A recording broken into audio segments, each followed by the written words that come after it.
Imagine stumbling upon a chest filled with gold coins, priceless jewels, or artifacts that have been hidden for centuries, their secrets lost to time. Around the world, countless treasures vanished without a trace, leaving behind mysteries that continue to captivate explorers, historians, and adventurers alike. From the depths of the ocean to remote mountain caves, these lost riches tell stories of daring escapes, legendary heists, and civilizations long gone. Some are linked to kings, pirates, or emperors, while others remain anonymous, waiting for someone brave enough to uncover them. Stick around as we explore the 27 lost treasures that are not just legends. They're real fortunes that have disappeared. Their locations shrouded in mystery, buried, sunken, or hidden in plain sight. Each treasure carries secrets that could rewrite history and spark the imagination of anyone who dares to search for them. The Amber Room. During the early 18th century, a room unlike any other was created in Europe. A chamber so lavish and unusual that it became known as the Amber Room. Often described by those who saw it as the eighth wonder of the world, it was a masterpiece of gilded panels, mosaics, and carvings constructed entirely from amber, gold leaf, and mirrors. The warm glow of the fossilized resin casting an almost unreal light that seemed to shift as one moved inside. Originally designed in Prussia, the room was gifted to Tsar Peter the Great in 1716, a gesture meant to strengthen the fragile alliance between Prussia and Russia. And soon after, it was installed in the Catherine Palace near St. Petersburg, where it became one of the most prized treasures of the Russian Empire. The room was not static, for it was reworked and expanded over the decades until it filled an area of more than 150 square ft, lined with amber panels backed by gold and silver, each panel carved with intricate designs. Visitors from across Europe who entered its space described the sensation as overwhelming, as though they were stepping into a place suspended between art and myth. And the Russian royal family considered it not merely a decorative chamber, but a symbol of imperial power. By the beginning of the 20th century, the Amber Room was already 2 centuries old, and while amber is delicate and vulnerable to heat and light, the panels had been carefully maintained so that the chamber retained its glow. The outbreak of the Second World War changed everything. In 1941, as German forces launched Operation Barbarossa and advanced into Soviet territory, the Catherine Palace and its surrounding estate were evacuated, though many objects proved too large or too fragile to move. The Amber Room was among these.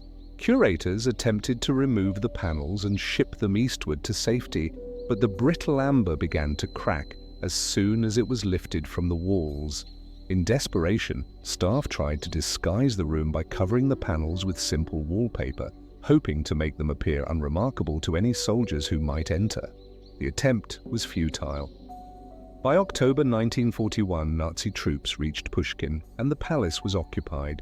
The Amber Room was immediately recognized, dismantled within days, and packed into crates under the orders of German officers.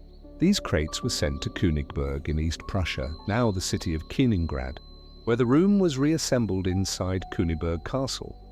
For nearly 2 years, it was displayed to the public, a stolen trophy of war, admired by German citizens who had never seen such a chamber before. Photographs taken at the time of the last confirmed images of the complete Amber Room. As the war turned against Germany and Allied bombing raids intensified, Königsberg became a target. In August 1944, the city was heavily bombed and parts of the castle were destroyed by fire. Reports about what happened next diverged sharply. Some accounts say the Amber Room was dismantled again and loaded onto crates intended for evacuation. Others suggest it was burned within the castle's walls as the fires raged. The lack of reliable documentation leaves the fate of the chamber clouded in uncertainty. In April 1945, Soviet forces captured Königsberg, and by then the Amber Room had vanished. No crates, no panels, no documented shipment were found. For the Soviets, who considered the room a cultural jewel, its loss was devastating. Stalin himself ordered an immediate investigation, but the records revealed almost nothing conclusive. Over the decades that followed, countless rumors surfaced that the panels had been hidden in a mine, that they had been loaded onto a ship sunk in the Baltic Sea, or that they still remained buried somewhere beneath the ruins of Koigberg Castle. Each lead drew treasure hunters, yet none produced the missing chamber. One of the most persistent theories points to the Wilhelm Gustloff, or another German vessel that was sunk in the chaotic evacuations of 1945, with thousands of lives and possibly priceless cargo lost beneath the Baltic waters. Divers have searched wrecks across the sea, but no trace of the amber panels has been confirmed. Another theory insists that German officers secretly buried the crates in a mine in Thuringia or Saxony regions filled with tunnels and caves. The repeated expeditions have come back empty-handed. Some researchers believe the room was destroyed in the 1944 bombing and that the fragments, delicate and flammable, were reduced to ash, leaving only rumors to explain its disappearance. Despite decades of searching, no definitive discovery has been made. In 1997, a single-piece mosaic panel from the Amber Room surfaced in Germany. Having been kept by the family of a soldier who had taken it as a souvenir, this was the first physical fragment recovered in half a century, and its appearance renewed hope that more of the room might still survive somewhere. Russian and German investigators pursued the trail, but again, it dissolved into silence. The mystery has become one of the most enduring of the war, an unsolved puzzle that captures the imagination of historians, treasure hunters, and governments alike. Today, the Catherine Palace houses a painstaking reconstruction of the Amber Room, completed in 2003 after more than 2 decades of work. Craftsmen studied the few surviving photographs and fragments to rebuild the panels piece by piece, using tons of amber and gold to create what visitors can see now. Yet, even as tourists step into this replica, there is a lingering sense of absence, a reminder that the original masterpiece is still missing. The real Amber Room, the one that dazzled the eyes of 18th century nobles and vanished under the chaos of war, remains lost. The story of the Amber Room continues to fascinate because it embodies both beauty and tragedy, the height of artistic achievement and the depths of human destruction. It stands as a reminder that even the most extraordinary creations can vanish in moments of violence, leaving only fragments of memory and speculation behind. Somewhere, perhaps in the ruins of Königsberg, in the depths of the Baltic, or in a forgotten cavern, the panels may still exist, waiting for someone to uncover them, or perhaps they're gone forever, their glow extinguished by fire more than 70 years ago. The absence of an answer keeps the mystery alive, making the Amber Room one of the most haunting lost treasures in history, the treasure of Lima. In the early years of the 19th century, Peru was on the edge of upheaval, and the Spanish colonial authorities feared that their most prized possessions might soon fall into the hands of revolutionaries. Among the treasures of Lima were gold, silver, and jewels collected over centuries of rule, along with priceless religious artifacts that had been gathered from across South America. In 1820, with the independence movement growing stronger, Spanish officials decided to move this immense wealth out of Lima and away from danger, entrusting it to men they believed could be trusted to guard it until order returned. What followed was not just a tale of loyalty gone wrong, but the creation of one of the greatest mysteries of lost treasure in history. The responsibility for this cargo was given to Captain William Thompson, a British sailor who commanded the ship Mary Dear.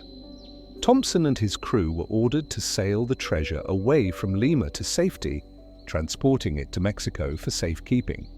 According to contemporary accounts, the treasure included more than 200 chests filled with coins, bars of silver, and religious relics made of gold, as well as an ornate life-sized statue of the Virgin Mary carved entirely of precious stones and gold.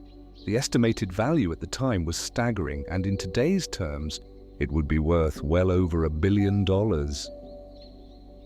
the Spaniards, the plan seemed sound, but they underestimated the temptation that such an immense fortune would place before the men guarding it.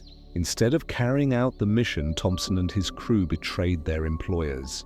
After sailing out of Lemuel with the treasure, they murdered the Spanish guards on board and seized the entire hoard for themselves. The decision to keep the fortune set them on a course that ensured both fame and doom, for the treasure was too vast and too famous to be easily disposed of. Knowing that they could not simply spend it without drawing immediate suspicion, the crew decided to hide it. Their chosen location, according to later testimony and persistent legends, was Cocos Island, a small, rugged patch of land off the coast of Costa Rica in the Pacific Ocean. Cocos Island was an ideal choice for concealment. Covered in dense jungle ringed by cliffs, and nearly uninhabited, it had long been a place whispered about among sailors and pirates as a potential hiding spot. Thompson and his men are believed to have rowed ashore with the treasure and buried it in a series of deep pits, though the exact method and location remain unknown. Some versions of the story suggest they split the hoard into several caches, hoping that even if one was discovered, the others would remain hidden. With their task complete, the crew set sail once again, confident that they could one day return and retrieve their plunder when the danger had passed. Their plan unraveled when the Spanish Navy captured the Merry Deer not long after. Most of Thompson's crew were executed for piracy, though Thompson himself and a single sailor were spared on the condition that they reveal where the treasure had been hidden. The two men agreed to guide the Spaniards back to Cocos Island, but once they arrived, Thompson managed to escape into the jungle, never to be seen again. The sailor who remained with the Spanish either died before revealing enough detail or misled them deliberately, for no trace of the treasure was found. What might have been a simple recovery turned into the beginning of a legend that has lasted more than 2 centuries. Over the years, countless expeditions have ventured to Cocos Island in search of the treasure. Pirates, adventurers, and later, professional treasure hunters all tried their luck, often with government backing or private financing. The island itself became the subject of endless maps, rumors, and supposed clues, with claims that certain carvings on rocks marked the burial sites, or that old charts from Thompson's time held hidden codes. Yet despite the intensity of these efforts, nothing definitive has ever been unearthed. Treasure hunters reported finding signs of digging or empty pits, but the hoard itself remained elusive.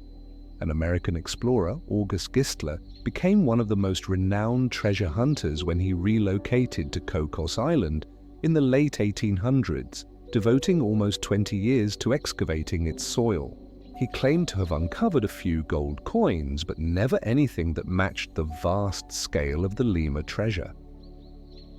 Later expeditions, including those sponsored in the 20th century by wealthy backers and even Hollywood figures, brought advanced equipment such as metal detectors and ground-penetrating radar, but the results were always the same: hints, rumors, and disappointment. The Costa Rican government, which administers Cocos Island as a national park, eventually restricted treasure hunting there to protect its environment. Even so, the legend has never faded. Each decade brings new groups convinced that they will be the ones to succeed where others have failed, armed with new technology or fresh interpretations of old documents. Some insist that the treasure was never buried on Cocos at all, claiming instead that Thompson may have hidden it on another island or even along the Central American coast. The uncertainty has only made the story more compelling, because no one can say with certainty where the fortune lies. What makes the treasure of Lima so enduring is not just the sheer wealth it represents, but the mixture of betrayal, secrecy, and possibility that clings to every version of the tale. Unlike many legendary hoards, this one was real, documented by Spanish records and accounts from the time, and its disappearance can be traced to specific names and dates. Captain William Thompson's betrayal turned an act of safekeeping into an enduring mystery, and his decision to vanish into the jungle of Cocos Island sealed the fate of the treasure. Whether it remains buried beneath the tangled roots and volcanic soil of the island, or was spirited away to some other hiding place, its whereabouts continue to elude discovery. To this day, the treasure is considered one of the largest unrecovered hoards in history, and the legend of its burial continues to inspire dreams of unimaginable wealth lying just beyond reach. Each failed expedition deepens the mystery, reinforcing the idea that the treasure is still waiting somewhere untouched for over 200 years. The silence of Cocos Island, broken only by waves and the cries of seabirds, offers no answers, but it leaves space for speculation, keeping alive the hope that one day the hoard will be uncovered and the treasure of Lima will finally return to light. The lost Inca gold of the Langanatas. Deep in the rugged mountains of Ecuador lies a mystery that has haunted explorers for centuries.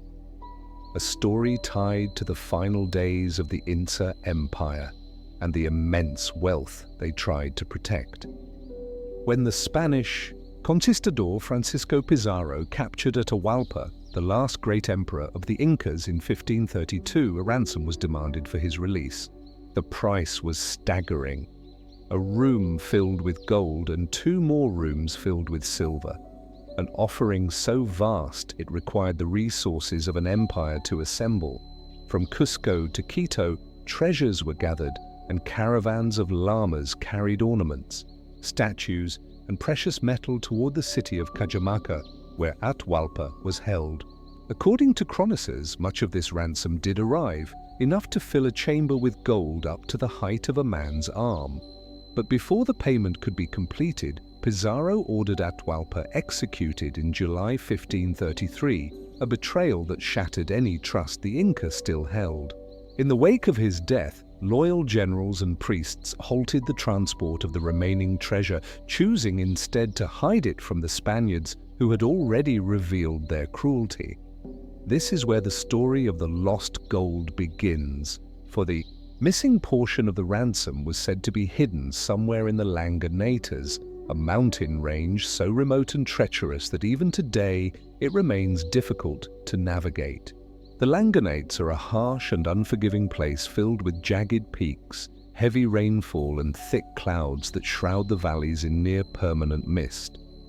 For the Incas, this terrain offered the perfect hiding ground, a natural fortress where the Spanish would struggle to survive. Legends tell that Inca generals ordered the treasure to be carried deep into the mountains, where it was concealed in caves, lakes, or pits lined with stone.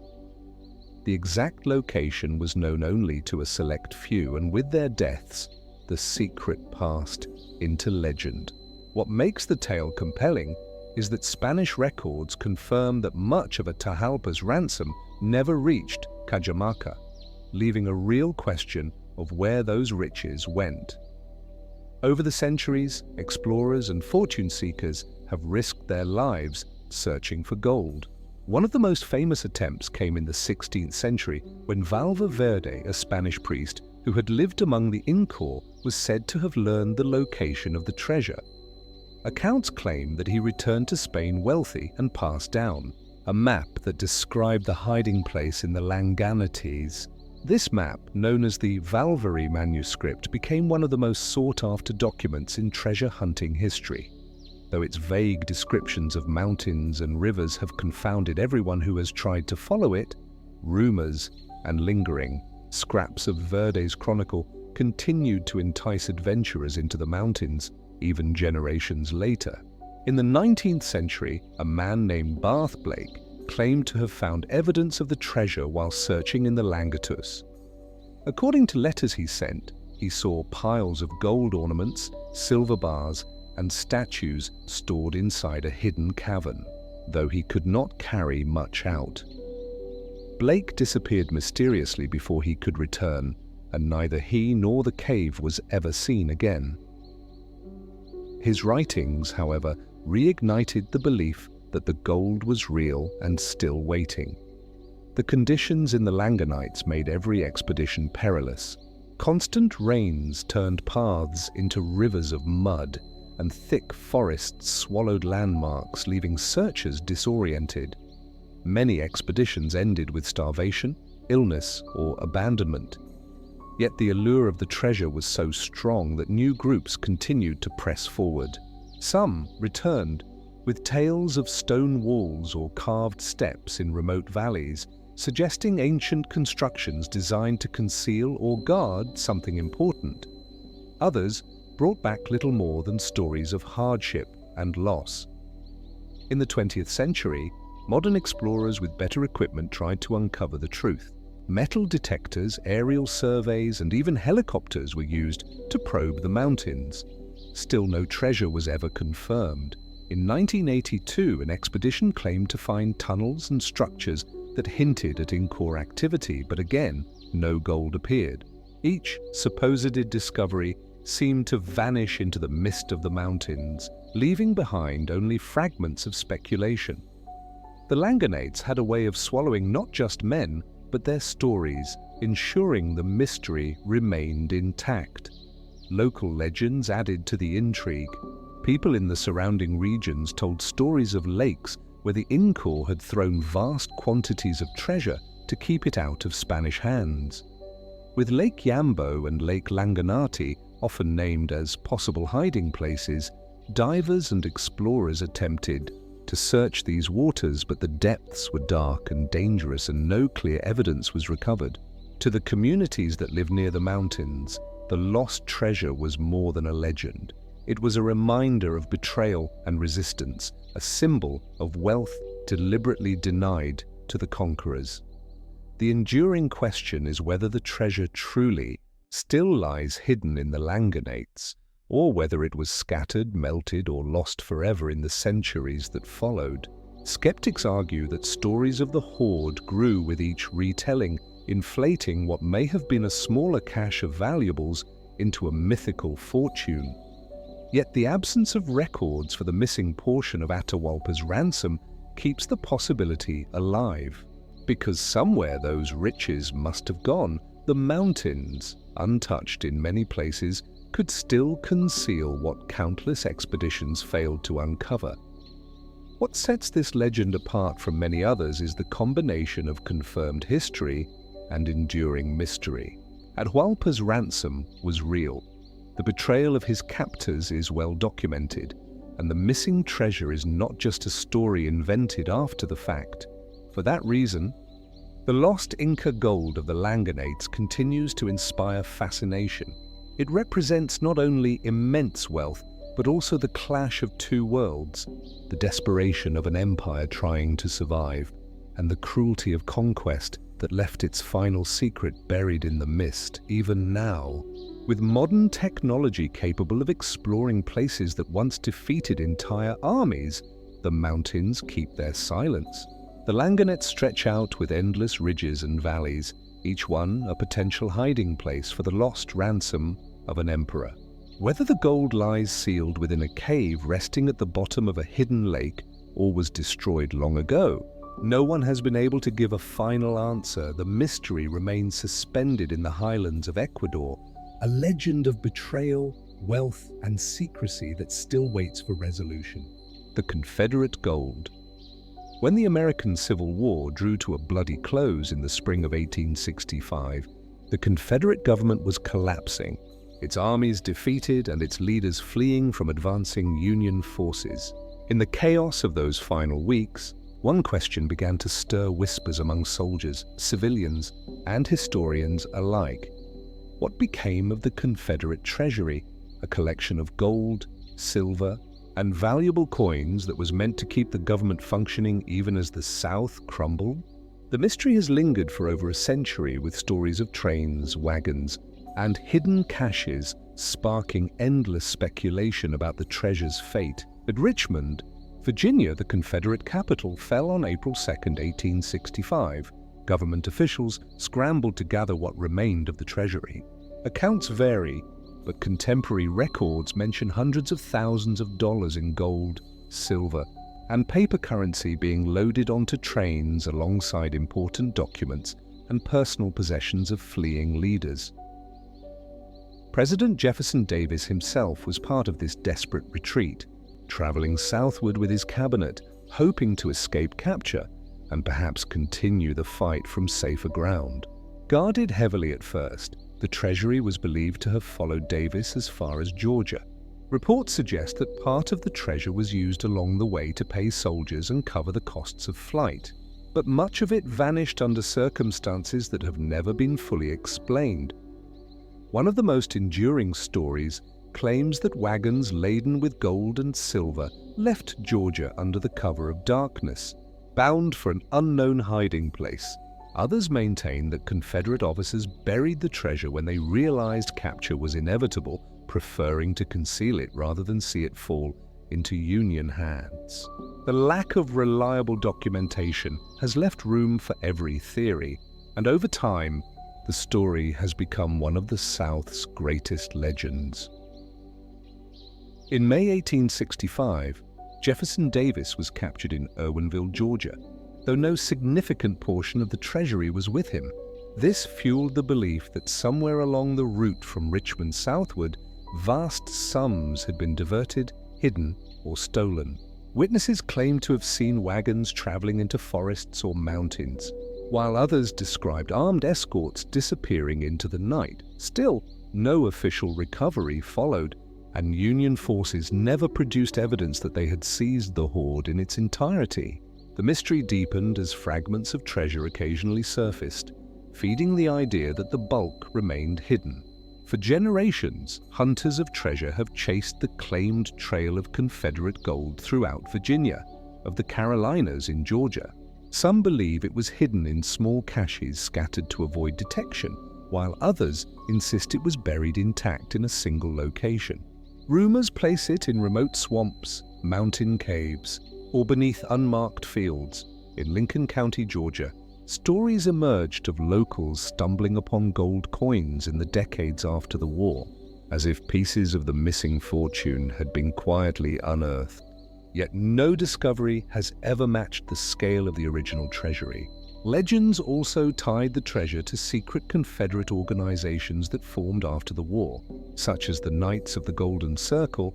These groups were rumored to have hidden and protected wealth in hopes of financing a resurgence of Southern power. Although historians debate the accuracy of these claims, they added another layer to the legend, suggesting that the missing gold was not simply lost, but deliberately concealed for a cause that never rose again. Even now, whispers of buried hoards connected to these groups appear in stories across the American South. One of the few concrete attempts to trace the treasury came in the early 20th century when researchers examined old records and testimonies of those who had traveled with Jefferson Davis. Some concluded that the treasure had simply been spent, stolen, or melted down, leaving nothing behind. Others argued that sudden disappearances of officers or soldiers hinted at secret dealings and concealed riches. The difficulty lies in the sheer chaos of the Confederacy's final weeks. When armies were disbanding, loyalties were fractured, and order gave way to desperation. In that environment, money could vanish easily, whether by theft, concealment, or necessity. Despite skepticism, the story of the Confederate gold refuses to fade. Modern treasure hunters armed with ground-penetrating radar and historical maps still search sites along the suspected routes. In recent years, some excavations in Georgia and Alabama have stirred local excitement, though none have yielded the vast fortune that legends describe. Each new rumor, each uncovered coin renews belief that somewhere, perhaps beneath layers of soil or hidden in the ruins of an old homestead, the remnants of the Confederate treasury remain. What keeps this mystery alive is not only the possibility of hidden wealth, but the way it captures the turmoil of a nation and collapse. The lost gold represents both the desperation of a government on the run and the secrecy of men who knew that their cause was finished. yet still clung to its last symbols of power. Whether the treasure lies in forgotten ground or whether it was quietly divided and spent long ago, its fate remains unanswered. The silence of history has left space for speculation, and as long as no final discovery is made, Confederate gold will remain one of America's most enduring legends of loss and secrecy. The Flor de Lar. At the start of the 16th century, Portugal was at its strongest, its ships shaping the trade networks that bridged Europe and Asia. Among these vessels was the Flor de la Mar, or Flower of the Sea, a massive carrack launched in 1502 and considered one of the largest and most impressive ships of its time. At over 400 tons, she was built to carry heavy loads of cargo across long voyages, yet her size made her difficult to handle, and sailors who knew her well often considered her unstable. Despite this flaw, she was chosen for one of the most important missions in the Portuguese Empire, and it was during that mission that she carried what is believed to be one of the richest treasures ever lost at sea. The fateful voyage began after the conquest of Malacca in 1511, a port city in modern-day Malaysia that controlled trade through the Straits of Malacca, one of the busiest and most profitable waterways in the world. Alonso de Albuquerque, the famed Portuguese admiral, led the campaign and captured immense amounts of wealth from the Sultan of Malacca. Contemporary accounts describe gold, jewels, coins, and priceless objects of art being gathered as spoils along with tribute meant for King Manuel of Portugal. To transport this treasure back to Lisbon, Albuquerque loaded it onto the Flor de Mar, trusting the massive ship to carry the cargo despite her history of difficulty at sea. The journey should have been triumphant, a return home with riches that would further strengthen Portugal's dominance. Instead, disaster struck as the ship sailed northward along the coast of Sumatra. In November 1511, a powerful storm battered the Flor de la Mar, and her unstable design proved fatal. Caught in violent seas, the great ship broke apart on hidden reefs, and the treasure she carried slipped beneath the waves. Albuquerque himself survived, clinging to wreckage and eventually making it back to safety, but the cargo was lost. No record suggests that any significant portion of it was ever recovered, and the sea claimed what may have been billions of dollars in wealth by modern estimates. The allure of the Flor de la Lie not only in the immense worth of its treasure, but also in how its disappearance was remembered through history. Portuguese records from the time speak openly of the ship's sinking and the treasure's disappearance, leaving little doubt that such a fortune was indeed aboard. Albuquerque expressed deep regret that he had chosen that particular vessel, noting her long history of being difficult to control. Yet, the decision had already sealed the fate of one of the greatest prizes in the Empire's history. For centuries, the wreck of the Flor de Mar has been one of the most sought-after wrecks in the world. The Straits of Malacca, however, are treacherous waters with shifting sands, strong currents, and countless other wrecks scattered across the seabed.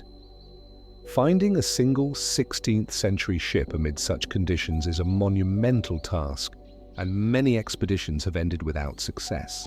Salvagers, divers, and governments have all expressed interest, but the location of the wreck remains uncertain.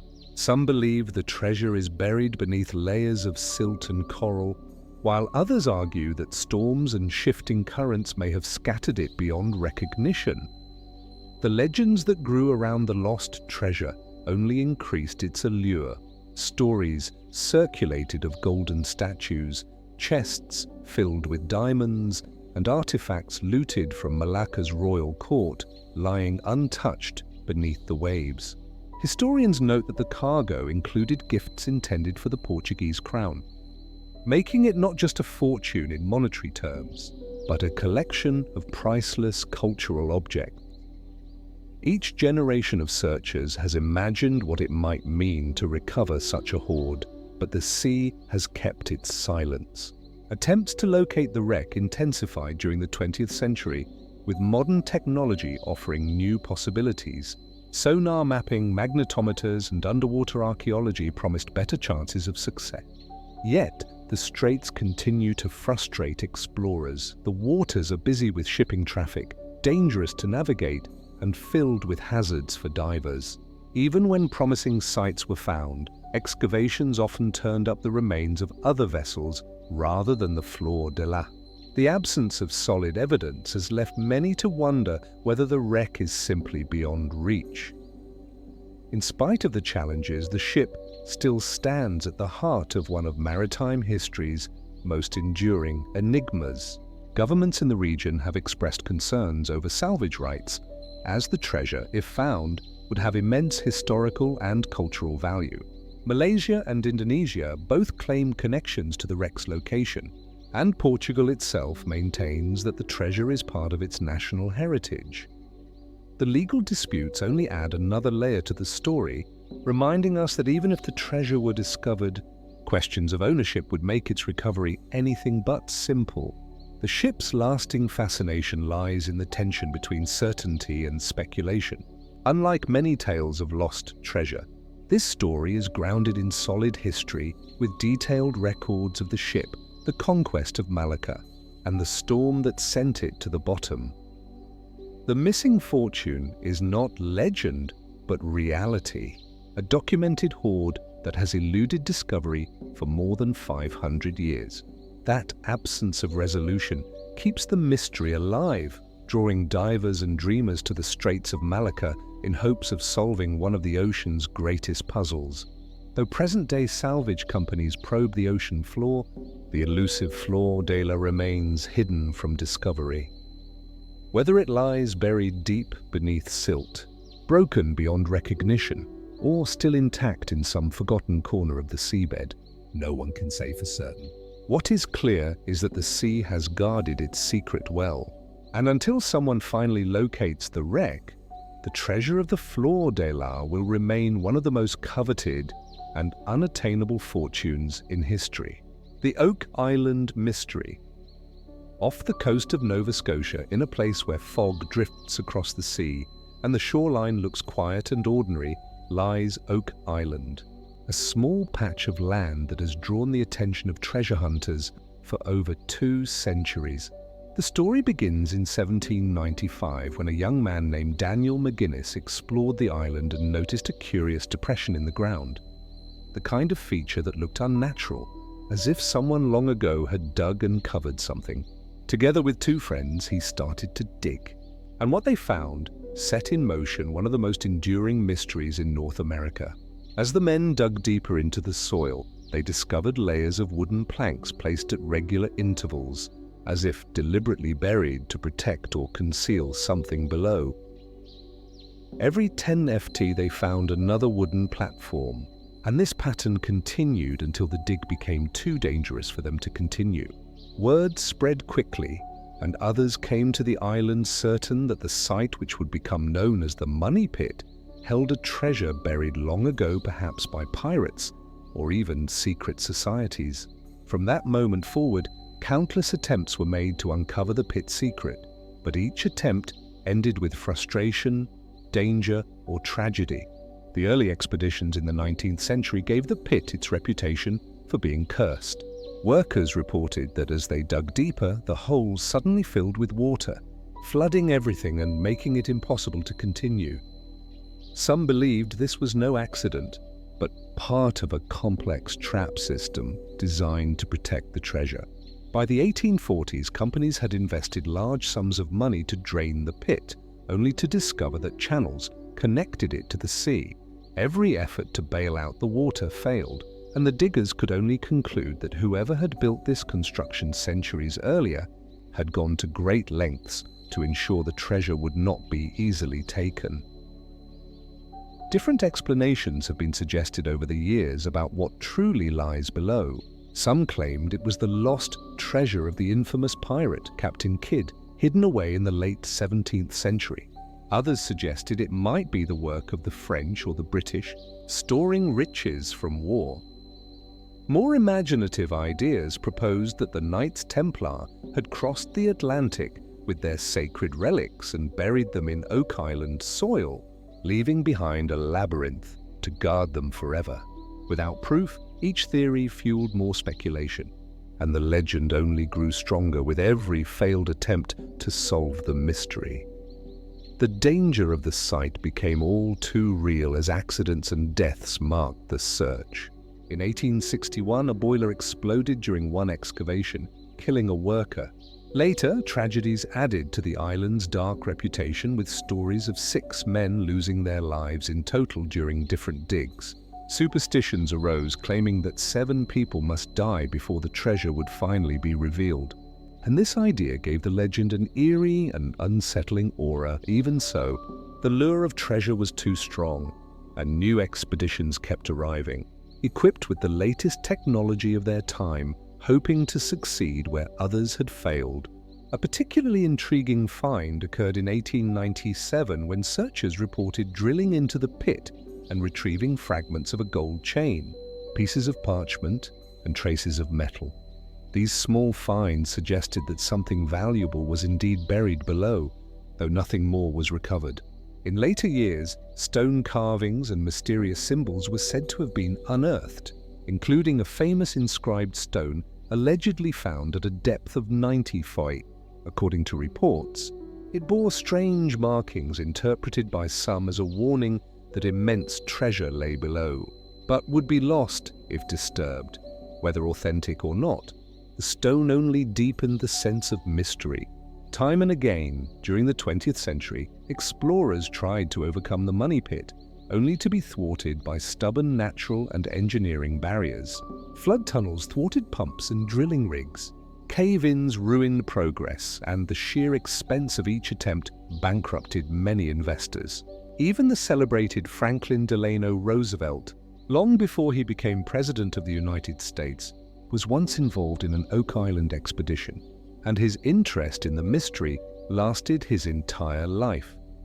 Each setback seemed to confirm that the pit was designed to resist human interference, keeping whatever lay beneath hidden indefinitely. In recent decades, Oak Island has become even more famous thanks to renewed interest and television coverage, especially through the efforts of Rick and Marty Lee, modern treasure hunters who have spent years and millions of dollars investigating the island. Their work has involved state-of-the-art drilling, excavation, and analysis, uncovering artifacts such as coins, old tools, and traces of metal deep underground.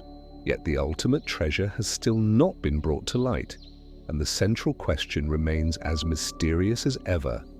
Is there truly a vast hoard buried beneath the money pit? Or is Oak Island a monumental example of human imagination and persistence chasing shadows? Oak Island captures imaginations because it holds both the promise of treasure and the depth of history, stories, and stubborn perseverance. Generations of searchers have poured their energy and lives into the island, leaving behind a trail of discoveries, tragedies, and unsolved puzzles. The combination of partial evidence, unexplained engineering, and the human need to believe in hidden riches ensures that Oak Island continues to hold its grip on the imagination. In the present day, while technology digs and peers further underground, Oak Island's long-guarded secret endures. Perhaps the treasure lies far beneath, untouched for centuries. Or perhaps the pit is nothing more than a brilliantly constructed decoy that has tricked generations. Whatever the truth may be, the island has already claimed its place in history as one of the greatest and most enduring treasure mysteries of all time: the Nazi gold train.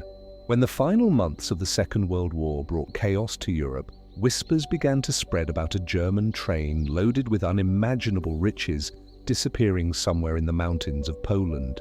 The story claimed that in 1945, as the Red Army advanced westward, the Nazis scrambled to move their stolen wealth, gold, jewels, and priceless works of art out of cities and into safer locations. One particular train was said to have left the city of Brelo, now Wrocław, bound for an unknown hiding place, only to vanish without a trace. As Soviet forces closed in, the Nazis were desperate to safeguard what they had looted from across the continent, and trains were often used to transport valuables quickly and under heavy guard. According to accounts that emerged years later, the fabled gold train was hidden somewhere near the city of Valbudzik in Lower Silesia, an area filled with mountains, forests, and an extensive system of tunnels dug by the Germans during the war. These tunnels, part of a vast project known as Riesa, were constructed in secret and could easily have served as storage for a treasure meant to be recovered after the conflict ended. The earliest versions of the legend suggested that the train carried hundreds of tons of gold, as well as paintings, sculptures, and other treasures seized from occupied countries and Jewish families. It was also believed to have included advanced weapons and sensitive documents that the Nazis did not want falling into Allied hands, though there was never official confirmation. The idea of a train sealed inside a tunnel and forgotten in the chaos of defeat took on a life of its own, drawing treasure seekers and historians alike. For decades after the war, locals in Poland spoke of hidden doors in the mountains, strange explosions and abandoned railway lines leading to nowhere. Some claimed to have seen German soldiers guarding an area near Valborish in the final days of the conflict, while others whispered of executions meant to silence anyone who knew the truth. The mix of rumor, fear, and fragments of fact kept the story alive even as official records offered no clear evidence. Governments largely dismissed the legend, yet the absence of proof did little to dim the fascination. Interest in the Nazi gold train flared brightly in 2015 when two men, Peter Cooper and Andreas Richter, announced they had discovered evidence of the hidden train using ground-penetrating radar. They claimed their scans revealed the outline of a massive train buried deep beneath the earth near Valba. The Polish government quickly took notice, sending military experts to investigate the site. Media from around the world descended on the town, reviving an old story into a modern sensation and sparking a frenzy of speculation about what might lie underground. The excitement grew as officials confirmed that something unusual did appear on the scans, though whether it was truly a train remained uncertain. The Polish Culture Ministry publicly stated there was a 99% probability of a discovery, raising hopes that the legendary treasure was finally within reach. Locals prepared for an influx of tourists while teams of experts debated how best to dig without risking collapse or damage. For a brief moment, the world's eyes turned to a quiet corner of Poland, waiting to see if history's most elusive train would finally emerge. However, when excavations began, the mystery proved more stubborn than anticipated. The dig uncovered no train, no gold, and no hidden Nazi vault, only soil and rot. Disappointment spread quickly, though some argued that the search had been too shallow or not in the precise location. Others believed that even if a train had once been there, it had long since been removed or destroyed. What was left behind was not treasure, but an enduring puzzle that refused to be solved. Despite the failed excavation, the legend of the Nazi gold train did not fade away. New theories suggested the train might still be sealed deeper within the mountain tunnels, waiting beyond the reach of current technology.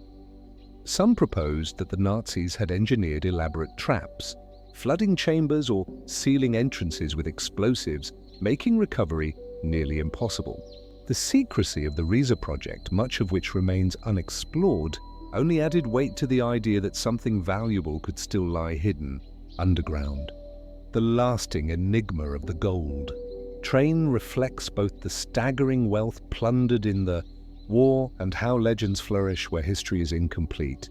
The Nazis did hide treasure, and some of it has been recovered over the years in various caches across Europe, which makes the possibility of a lost train not entirely unbelievable.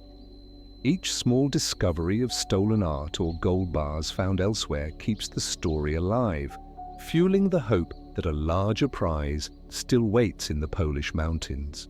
Still, the hunt endures, with explorers believing that in time the truth will be exposed, revealing either a train bursting with gold or a legend that has outlived the war itself.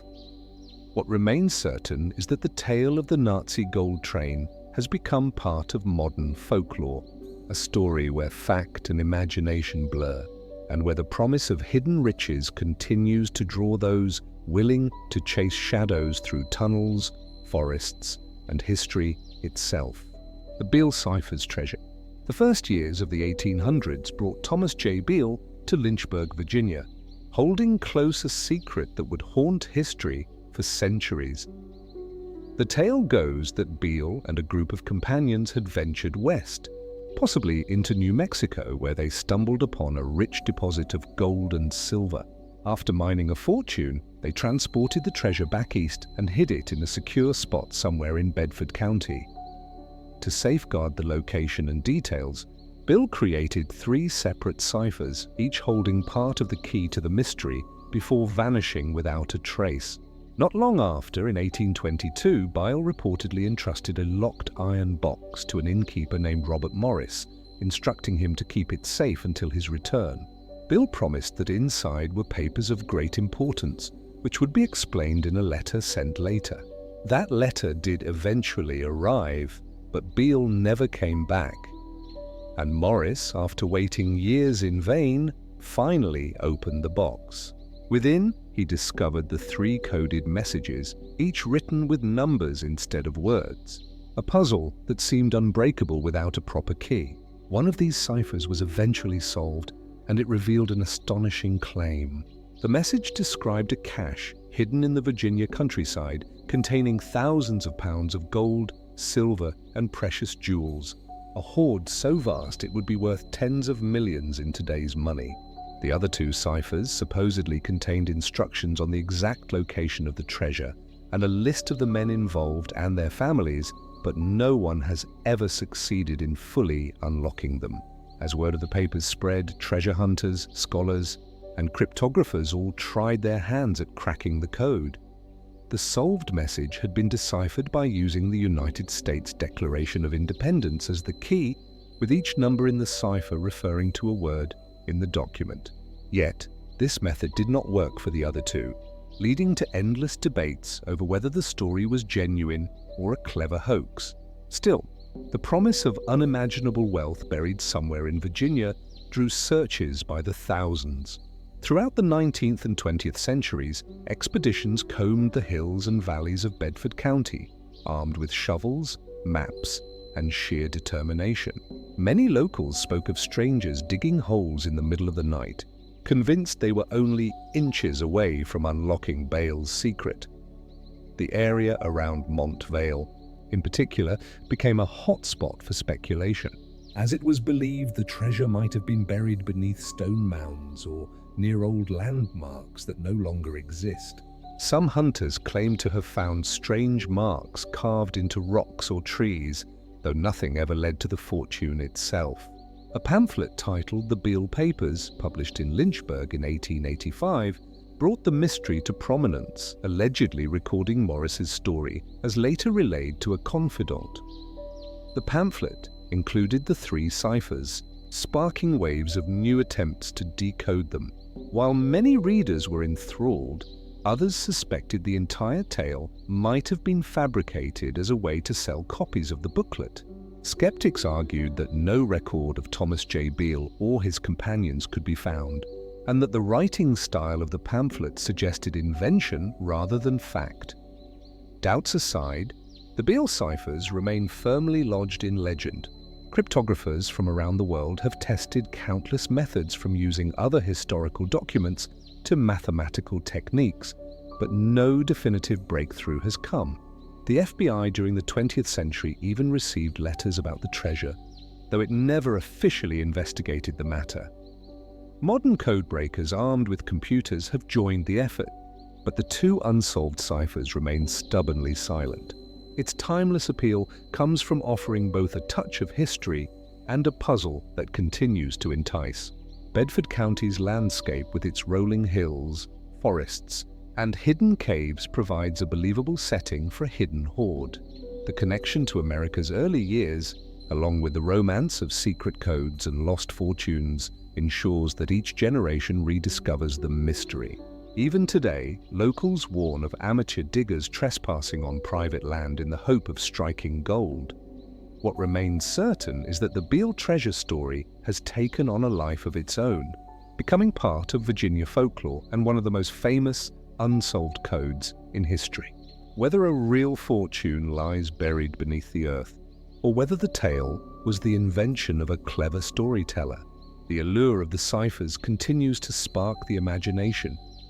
Each number on those weathered pages feels like a door waiting to be opened, and as long as they remain locked, the promise of hidden riches will keep dreamers searching the soil of Bedford County, chasing a mystery that refuses to surrender its truth.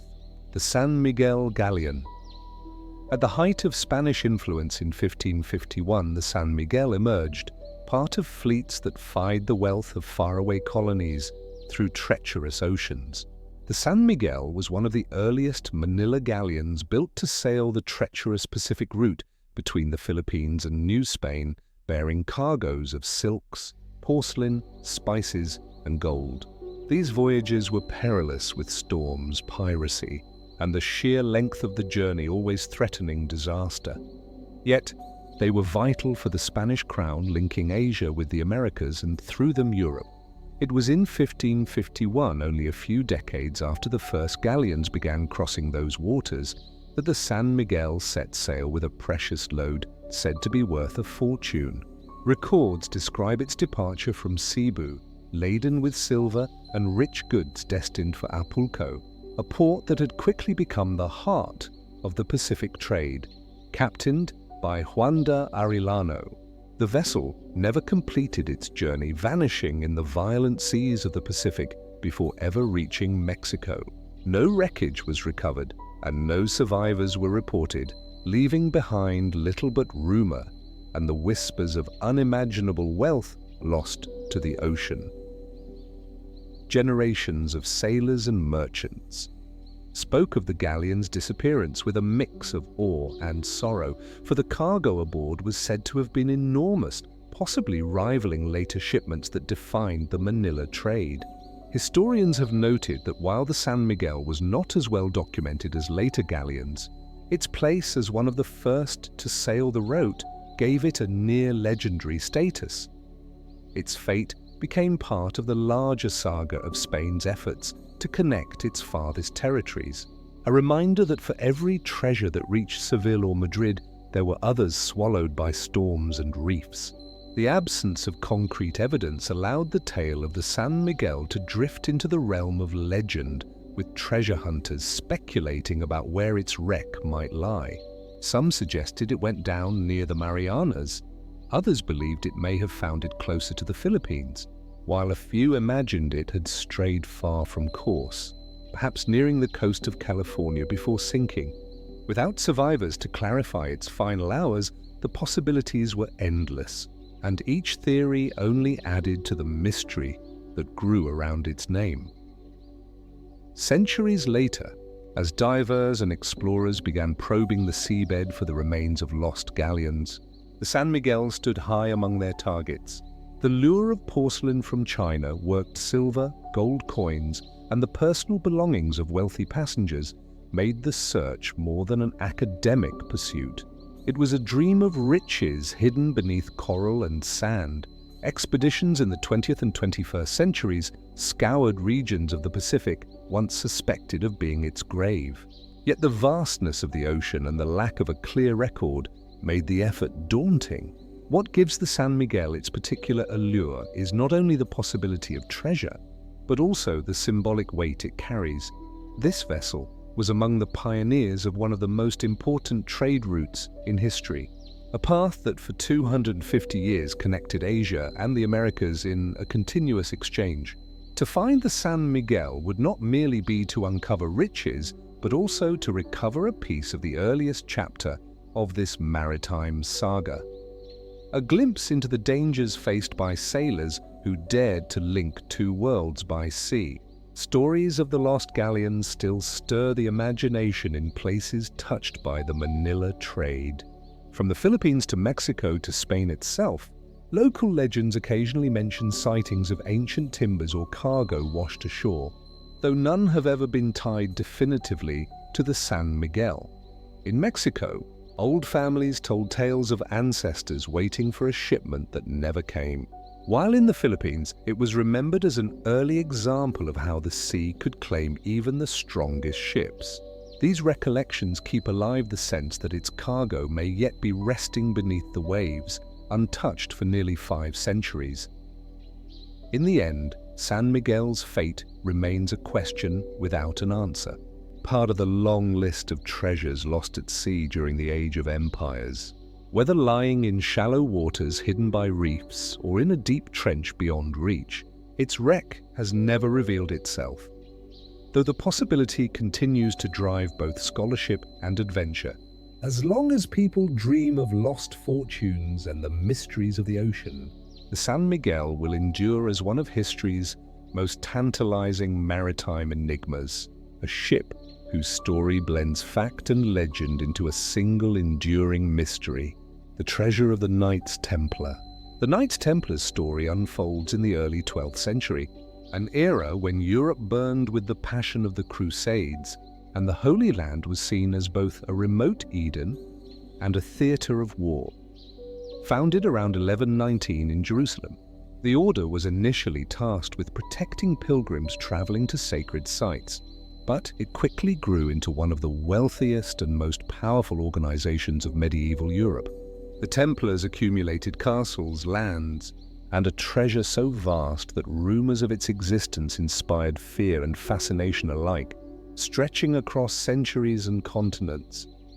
During the height of their power, the Templars amassed wealth in silver, gold, and precious relics, including chalices, manuscripts, and supposedly even the Ark of the Covenant. Their extensive network of banking and trade allowed them to hold deposits for kings and nobles, making them almost untouchable in Europe. By 1307, however, envy and suspicion had caught up with them. King Philip IV of France, deeply indebted to the Templars, orchestrated their arrest on Friday, October 13th, accusing them of heresy and blasphemy and seizing their properties. Many historians believe that this sudden purge was as much about political power and debt as it was about religion. It is said that before their downfall, the Templars safeguarded their most treasured riches in hidden corners, lost to history. Some stories suggest that they transported vast amounts of gold and sacred artifacts to Scotland, Ireland, or even the remote French countryside. One of the most famous tales tells of a convoy disappearing from Paris, supposedly carrying the Templars' greatest wealth. Others claim that the treasure was hidden beneath underground chambers in Normandy or along the Lire Valley, carefully concealed behind intricate stonework, traps, or coded inscriptions meant to mislead even the most determined seeker. Scotland's Rosslyn Chapel, built in the 15th century by the Sinclairs, grew central to the treasure legend, whispered to have Templar associations. The chapel's carvings, intricate symbols, and hidden chambers led many to believe that the Templar treasure or their secret knowledge had been preserved there. Treasure hunters and historians alike have searched the chapel for decades, fascinated by the possibility of uncovering gold, relics, or documents detailing lost history.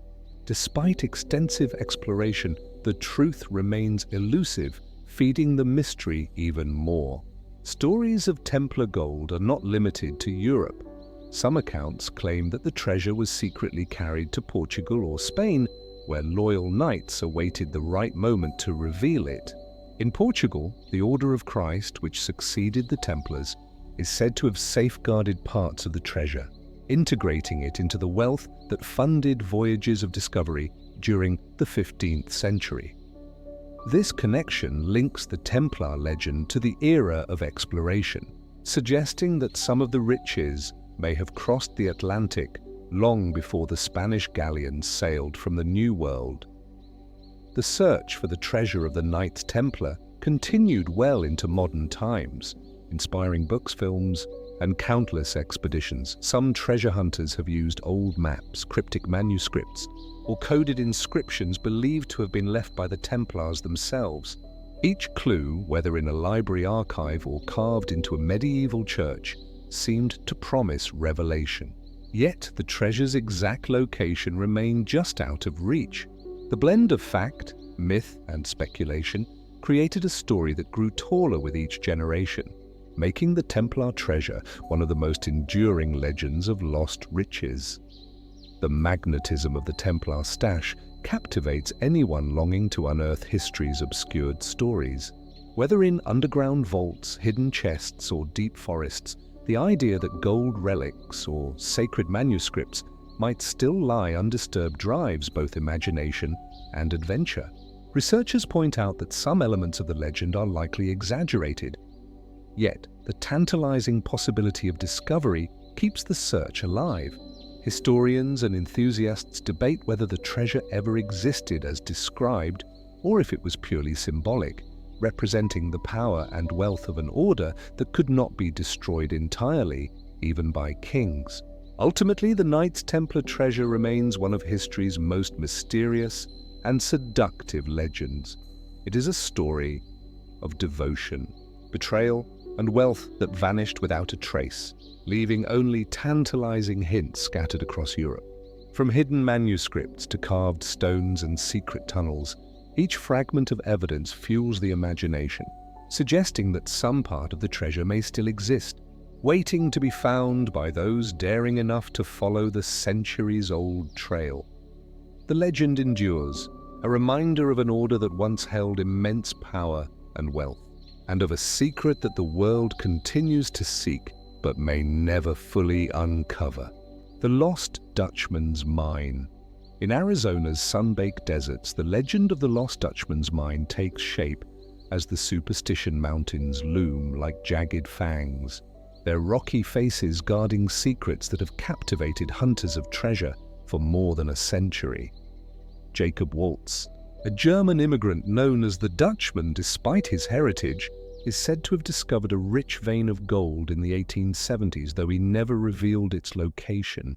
Locals whispered that his secret was so well guarded that even after he died in 1891, no one could trace the mine, leaving a trail of mystery, greed, and danger that persists to this day. Waltz's discovery is commonly told starting with his arrival in Arizona at the height of the gold rush, when prospectors swarmed the land in search of riches.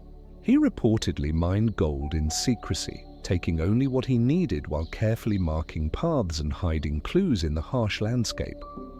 Some accounts suggest that he shared small amounts of gold with close friends, yet the exact location of the mine remained locked in his mind. Over time, tales spread of the immense wealth hidden among the canyons, drawing adventurers and fortune seekers who braved the unforgiving desert terrain. Many expeditions were launched during the early 20th century, fueled by rumors and partially remembered stories. One of the most famous searches occurred in 1930 when a group of treasure hunters claimed to have followed Waltz's vague directions through rugged passes and dry riverbeds. They carried maps, pickaxes, and hope, but the mine remained elusive, hidden beneath the sun-beaten rocks and twisted desert paths. Over time, the legend grew, and with it, a pattern of disappearances, mysterious deaths, and inexplicable accidents that made the Superstition Mountains both feared and irresistible to those chasing the Dutchman's fortune. Local folklore adds layers of intrigue to the mine's history, painting Waltz as a cunning man who outsmarted both bandits and competitors. Some stories recount that he used natural landmarks such as unique rock formations or unusual cacti to mark his secret trail, while others claim he left behind coded messages in letters or coins given to trusted friends. In 1892, shortly after Waltz's death, a former neighbor allegedly described a gold-streaked cavern that hinted at the Dutchman's find, but the description was too vague to locate the mine, further cementing the idea that the secret was meant to vanish with him. Over the decades, numerous seekers attempted to uncover the mine using old journals, maps, and hearsay. In 1933, a prospector named Adolf Ruth reportedly found a rich gold seam while following a tip from an old miner. Yet, he vanished shortly afterward, and his discoveries were never verified. The dangerous terrain of the Superstition Mountains, combined with sudden storms, venomous snakes, and treacherous cliffs, added to the legend's allure, suggesting that the mine was guarded not only by secrecy, but by the unforgiving forces of nature itself. Some treasure hunters proposed that Waltz was not the first to discover gold in the region, pointing to Native American legends of mineral-rich caves hidden deep within the mountains. Apache stories speak of sacred sites and places of power, hinting that the Dutchman's mine might have been built upon older, long-forgotten paths. This connection between indigenous knowledge and European prospecting adds a layer of mystery, suggesting that the gold may have been hidden in locations considered forbidden or sacred, accessible only to those who could interpret the landscape with care and respect. In more recent times, the Lost Dutchman's mine has become a symbol of both obsession and perseverance, drawing adventurers from across the world who hope to unearth its riches. In 1975, a group of hikers claimed to have found gold fragments near Weaver's Needle, a striking rock formation often associated with Waltz's secret, though the mine itself remained undiscovered. Stories of near misses, cryptic maps, and unexpected encounters in the mountains continue to circulate, maintaining the sense that the mine exists somewhere beyond the reach of ordinary exploration, waiting for someone clever, brave, or lucky enough to find it. It persists as a story where history meets imagination, intertwining Jacob Waltz's life, the rugged charm of the Superstition Mountains, and the eternal longing for hidden wealth. From vanished miners to coded letters, the Dutchman's mine has inspired countless searches, books, and films, each iteration adding detail, drama, and intrigue. Though skeptics question whether the mine ever existed, the mountains themselves seem to guard their secrets with patience, leaving only tantalizing clues that spark the hope of discovery. In the end, the Lost Dutchman's mine remains one of America's most enduring mysteries, a story of ambition, danger, and the allure of gold that refuses to fade, as if the desert itself whispers the secret only to those willing to listen. The treasure of San Jose. In the turbulent Caribbean seas during the height of the Spanish Empire, the story of the San Jose's treasure unfolds as fleets of galleons carried gold, silver, and precious jewels to Spain, guarded against marauding pirates and privateers. On June 8, 1708, the San Jose, a heavily armed galleon commanded by Captain José Fernández de Santillan, sailed from Portobelo in Panama, laden with immense wealth, bound for Havana before making the final leg of the journey to Spain. Its cargo included gold coins, silver bars, and countless pieces of jewelry, a fortune accumulated from the mines of Peru and Colombia. Yet this wealth would never reach its destination, as the ship became the target of one of the most famous naval engagements of the era. A British fleet led by Admiral Charles Wagger intercepted the San Jose near Baru Island off the coast of Cartagena, sparking a fierce battle that would end with the Spanish galleon sinking in less than 10 minutes. Eyewitness accounts describe the chaos as cannon fire tore through the San Jose, while sailors and soldiers fought desperately to save both themselves and the treasure. Local lore suggests that much of the gold and silver sank to the seafloor, hidden beneath layers of sand and coral, while only a few survivors escaped to recount the disaster. This sudden and violent end transformed the galleon into a legend, its immense treasure becoming one of the most sought-after prizes in maritime history. Efforts to locate the wreck have spanned centuries, often driven by both fortune hunters and governments eager to claim a share of the legendary riches. In the 1970s, Colombian divers attempted to map the seabed around Baru Island, discovering fragments of Harland cannonballs, but failing to locate the main treasure. More systematic searches began in the early 21st century, using modern sonar technology and remotely operated vehicles to explore the murky depths where the San Jose had vanished. Despite these advances, the wreck remained elusive for decades, protected by strong currents, shifting sands, and the dense growth of underwater coral that seemed to guard the gold as if nature itself conspired to hide it. Historical records provide tantalizing hints about the treasure's size and composition, but the numbers often seem exaggerated. Some historians estimate that the galleon carried between 11 and 15 tons of gold and silver, along with priceless artifacts taken from indigenous civilizations during Spanish colonization. Letters sent from Panama at the time mention San Jose's vast wealth beyond measure, fueling both fascination and speculation for generations. Treasure hunters pored over maps and archives, looking for clues hidden in shipping logs, port records, and correspondence from Spanish officials. Yet each discovery only deepened the mystery, leaving the bulk of the cargo unaccounted for. Local fishermen have long contributed to the lore, telling stories of old anchors and coins found along the coast, sometimes mistaken for fragments of the San Jose. In 2015, a Colombian team officially announced the discovery of the wreck located in waters of Cartagena at a depth of more than 600 meters, confirming suspicions held for centuries. The Colombian government declared the site a cultural and historical heritage, ensuring that any recovery would be handled carefully, balancing the desire for wealth with the need to preserve the historical significance of the ship.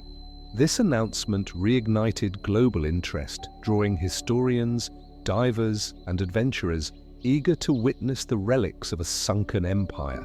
As time passed, stories of the treasure deepened, telling of cursed coins and ghostly figures that never leave the galleon.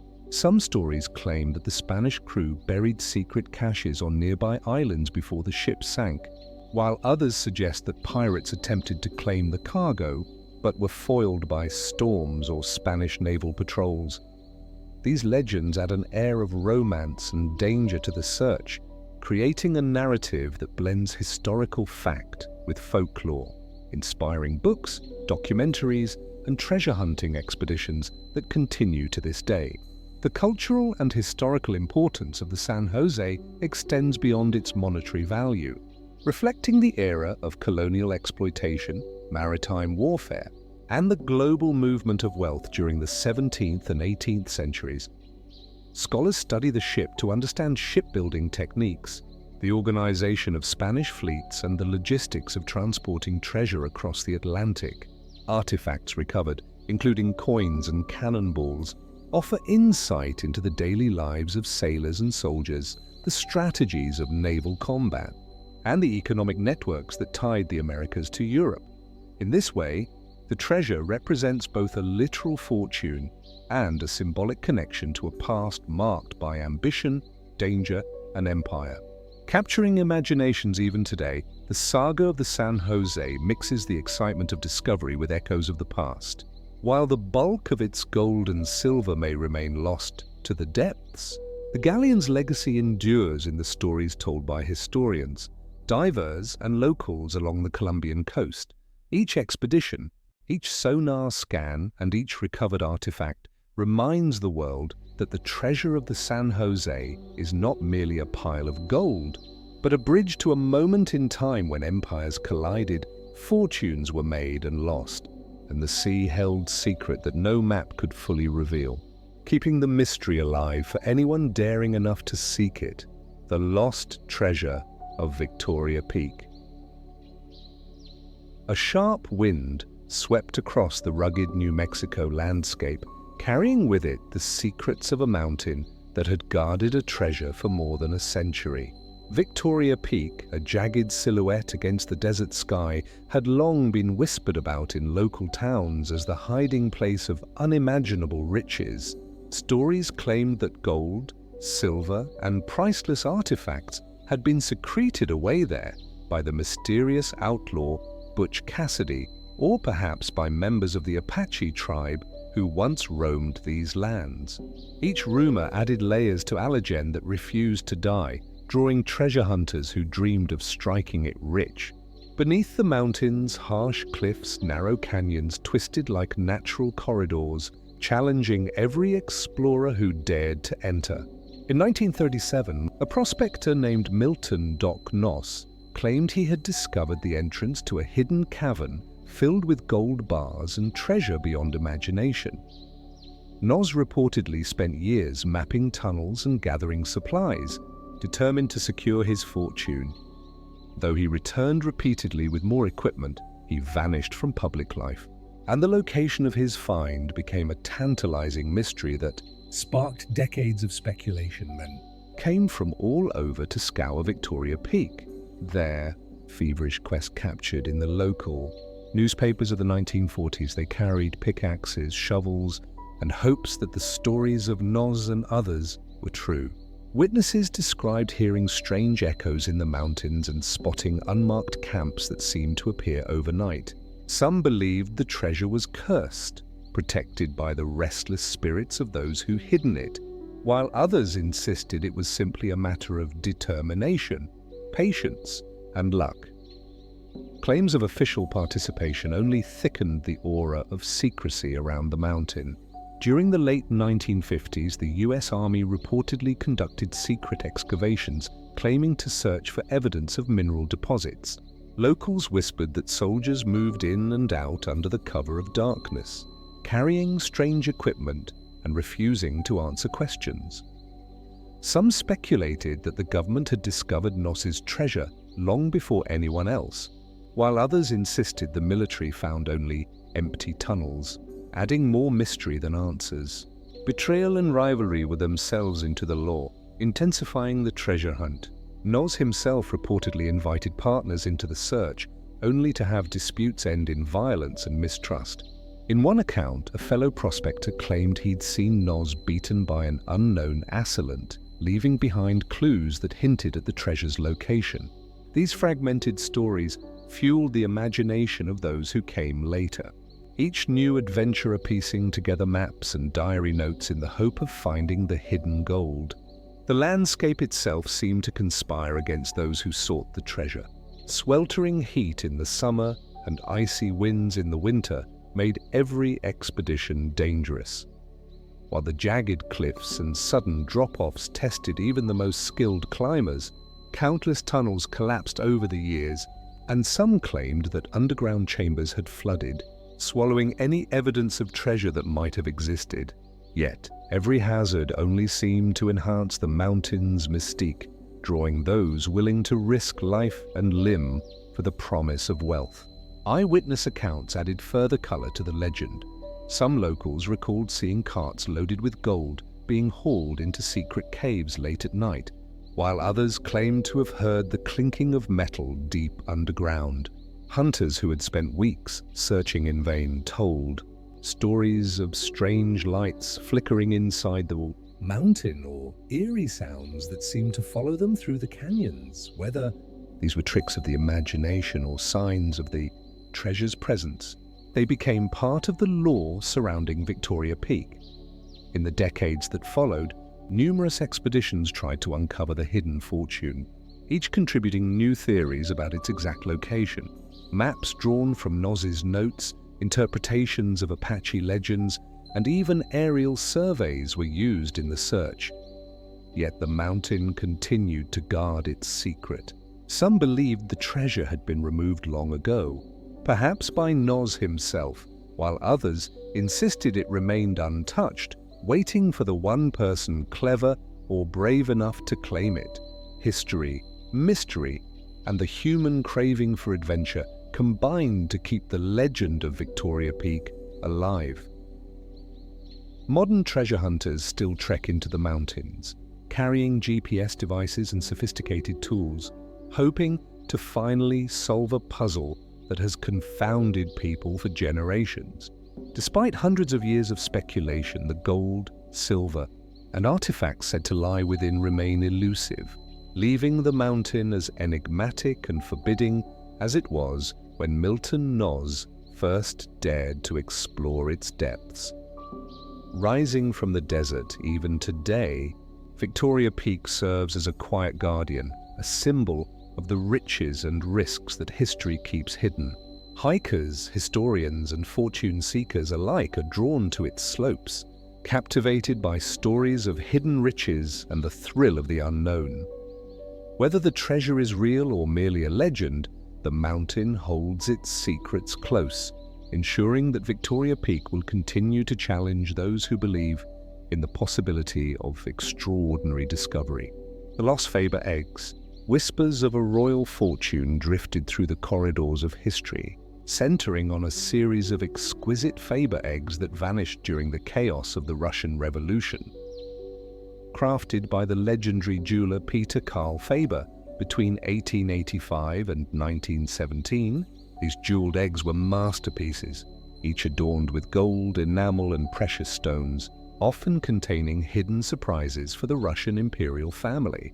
When the Bolsheviks seized power in 1917, the royal treasures were looted, sold, or smuggled out of Russia, and a number of the eggs disappeared without a trace, sparking decades of intrigue and speculation.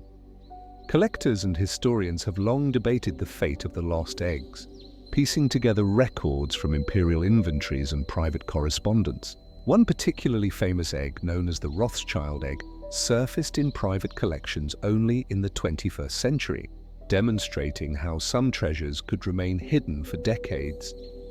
Names like Alexander Palace, Nicholas II, and Darga Empress Maria Theodora frequently appear in the records, creating a tapestry of historical context that sheds as much about people as it does about gold and gemstones. The intrigue deepened in the 1920s when reports suggested that several eggs had been smuggled out of Russia through convoluted channels involving diplomats, art dealers, and wealthy immigrants. Some were believed to have traveled through Paris and London before vanishing into private collections, while others reportedly ended up in remote estates in Europe and even the United States. Every clue was tantalizing, but the trail was often cold, leaving only fragments of stories that treasure hunters and historians tried to follow.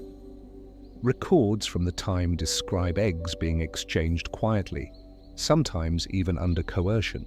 Art dealers like Armand Hammer and private collectors such as Malcolm Forbes were rumored to acquire pieces with murky provenance, adding layers of mystery to the already complex history.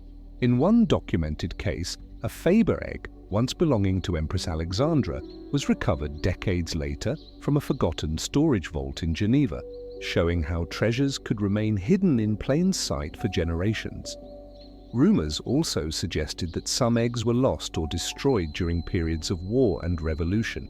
As the Russian Empire collapsed, palaces and museums were looted, and the chaos of civil war made safeguarding priceless objects nearly impossible. Some eggs were melted down for their gold and gemstones, while others might have been hidden by loyal servants or sympathetic nobles, their whereabouts kept secret for fear of reprisals. The uncertainty fueled a fascination that continues to this day. Sightings of these lost treasures have been recorded by collectors and enthusiasts, though confirming their authenticity can be difficult. Photographs from the 1930s show eggs in private collections, but few of the pieces could be traced with certainty to the imperial family. Auction records occasionally reveal items that appear to match descriptions in old inventories, yet provenance remains difficult to prove. Experts frequently rely on subtle details, engraving, enamel work, and hidden mechanisms to confirm authenticity. More than their value, it is the artistry and historical legacy of the lost Fab eggs that captivates collectors and historians alike. Each egg tells a story of imperial Russia, of celebrations and family traditions, and of the turbulent years that followed the fall of the monarchy. Treasure hunters and historians alike are drawn not just by wealth, but by the chance to uncover a piece of history frozen in golden jewels, to hold in their hands a creation that once delighted an empress or marked a royal occasion. In attics, forgotten dusty vaults, and even sealed time capsules, eggs are said to linger, hidden in plain mystery. Some claim that families who fled Russia kept eggs in secret for decades, reluctant to sell for fear of losing the connection to their past. Others suggest that eggs were scattered across continents, slipping into the hands of private collectors who never revealed their acquisitions. Every unconfirmed sighting adds to the mystique, keeping the legend alive. Modern technology has revived interest in the search for lost fab eggs with digital archives, X-ray imaging, and detailed analysis helping to identify authentic pieces. Museums occasionally uncover eggs with unknown histories, prompting excitement in both the public and academic circles. Yet, despite decades of research, numerous treasures remain unaccounted for, leaving the mystery unresolved, and the eggs' true locations are subject of endless speculation. The fascination with these hidden jewels continues to capture imaginations around the world. Collectors, historians, and even casual enthusiasts are captivated by the combination of beauty, craftsmanship, and mystery. The lost fab eggs represent a tangible link to a vanished world, and every discovery or credible lead revives the hope that one day more of these legendary treasures will be found. Until then, they remain symbols of a history, both opulent and elusive, locked away in whispers, rumors, and the dreams of those who search for them. Even as time passes, the lost fab eggs endure as a puzzle, a challenge, and a reminder of the fragility of wealth and legacy. Their glittering surfaces conceal stories of imperial splendor, revolution, and exile, inspiring generations to imagine what it would be like to uncover one of these treasures. The eggs may be gone from the palaces of St. Petersburg, but they live on in the minds of those who hope one day to bring history shimmering back into the light. The Yamashita treasure. The Philippine mountains echoed with rumors long before the war's close, suggesting that Yamashita himself had hidden vast caches of gold to aid Japan's military in Southeast Asia. Soldiers spoke in hushed tones about crates of gold bars, precious gems and priceless artifacts loaded onto trucks and hidden in secret caves, while local villagers watched the convoys pass, unsure whether the rumors were fact or mere legend. The chaos of 1945 gave these stories life as the retreating Japanese army left behind more questions than answers in their wake. In the dense forest near the Cordillera Mountains, old paths and mountain trails became the lifelines to secret stashes, paths only known to local guides and soldiers desperate to cover their tracks.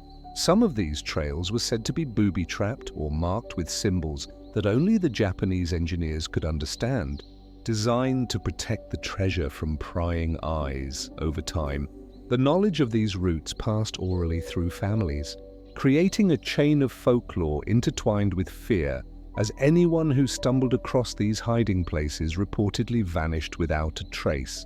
A legend emerged in the town of Baguio, where residents recalled massive convoys arriving at dawn in late 1944, laden with gold and silver crates stamped with Japanese insignia. Witnesses remembered the gleam of coins spilling from overturned boxes during hurried unloading, an image etched into memory as a silent proof of wealth too large to transport entirely. Soldiers supposedly carried diaries and maps that detailed the treasure's final resting places, but most were lost or destroyed during the Allied push through Luzon, leaving only fragments of information to guide future treasure hunters. Almost immediately after the war, rumors of Yamashita's hidden treasures reached American intelligence, sparking investigations across the islands. The U.S. Army Corps of Engineers conducted surveys, interrogated locals, and even searched riverbeds for evidence of sunken cargo. But the labyrinthine mountain terrain offered endless hiding spots. By the late 1940s, the story of the treasure had merged with sensational newspaper articles and dime store novels, each adding dramatic embellishments that made locating the gold a near impossible task. In Cavite and Muro, separate caches were said to have been concealed in tunnels carved under hills and reinforced with concrete, a testimony to the meticulous planning of Japanese forces who feared discovery by advancing Allied troops.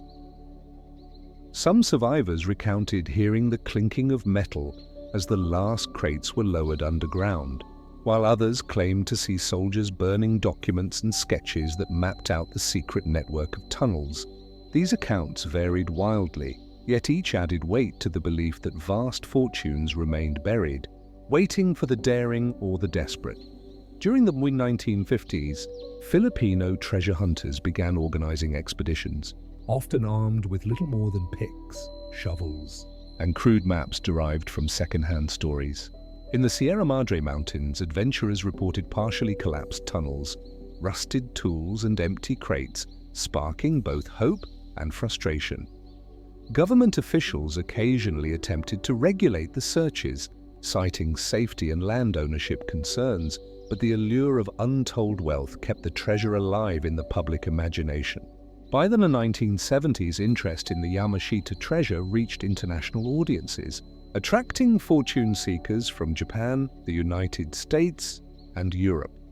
The stories evolved into a blend of history and fantasy, with some claiming that gold bars had been hidden inside church crypts, rice paddies, or even under bridges washed away by seasonal floods. Every new lead generated expeditions, none of which yielded verified results.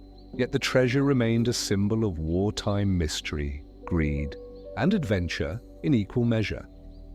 Modern searches employing metal detectors, ground-penetrating radar, and satellite imagery have intensified over the last 3 decades, yet the mountains have kept their secrets. Local historians note that while Japanese records were meticulously kept during the occupation, many were lost in post-war chaos, making any modern claim to the treasure speculative at best. Nonetheless, legends continue to thrive in popular culture, inspiring documentaries, books, and online forums where enthusiasts compare notes and theories. Some experts argue that the Yamashita treasure may never have existed as a single hoard, suggesting instead that golden artifacts were dispersed in multiple smaller caches, hidden hastily during the Japanese retreat. Others cling to eyewitness reports of heavily guarded storage areas in caves and tunnels, convinced that one day a daring adventurer will uncover the riches exactly as the legends describe. The debate fuels both hope and skepticism, leaving the mountains of the Philippines as both guardian and enigma. The thrill of what lies undiscovered continues to beckon adventurers into misty valleys and dense jungles with history and legend. Each step through the thick underbrush carries the echo of wartime urgency and the promise of discovery. Whether it is empty crates, rusted tools, or a glint of gold hidden in the dark, the Yamashita treasure remains a story of patience, peril, and perseverance. A legacy of war that has become a timeless legend, whispered across generations and etched into the imagination of all who dream of uncovering the lost wealth of the Pacific. The lost treasure of the Fijian pirate Jose Gaspar. Jose Gaspar, known to many as Gasparilla, first became legend along the Gulf Coast in the late 1800s, whispered by sailors and merchants about a pirate who ruled Florida's seas with terror in the early 1800s. According to local legend, Gaspar commanded a fleet of schooners and galleons. His main ship, the Floriblanca, rumored to be laden with stolen gold, silver, and jewels from Spanish galleons traveling from Havana to Europe. Maps and letters allegedly recovered from survivors hinted at hidden coves along Florida's western shoreline, where treasure chests filled with unimaginable wealth awaited the bold and daring. Along the shallow inlets near Tampa Bay, storytellers described secret coves accessible only during low tide, protected by jagged reefs and thick mangroves. Gaspar's crew, said to number in the hundreds, was rumored to have hidden pieces of treasure in multiple locations, dispersing the loot to avoid detection by the Spanish Navy. Villagers recalled hearing the crash of cannon fire from offshore mingled with the cries of captured sailors, a haunting memory that gave credence to tales of a pirate who was as cunning as he was cruel. In the 1820s, those who encountered Gaspar described him as fearsome yet charismatic, a man who commanded devotion through a delicate balance of charm and menace. He supposedly kept detailed logs of stolen riches, But most of these records vanished after his death or disappearance, leaving only fragmented stories passed down through families. These stories spoke of gold doubloons buried under palm trees, silver bars sunk in shallow coves, and crates of jewelry concealed beneath dunes, creating a labyrinth of potential treasure sites along Florida's coastline. The Gasparilla myth flourished in the early 1900s, especially in Tampa, as media coverage amplified fascination with the pirates' treasure. Some reports claimed that Spanish authorities, after chasing Gaspar along the Gulf Coast, had left behind clues that could lead to his treasure. But any attempts to follow these leads ended in frustration or danger. Locals warned that treacherous tides, venomous wildlife, and unstable caves had claimed more would-be treasure hunters than success stories, solidifying Gasparilla's reputation as both legend and warning. In Charlotte Harbor and surrounding bays, divers and adventurers began organizing expeditions in the 1930s, drawn by tales of sunken galleons and gold-laden skiffs. Some claimed to find fragments of old Spanish coins and rusted cannonballs, fueling speculation that the main treasure still rested somewhere beneath the mangrove shadows. Each discovery, however small, reignited hope and debate as enthusiasts pored over historical maps, Spanish naval records, and oral traditions to pinpoint the elusive hoard.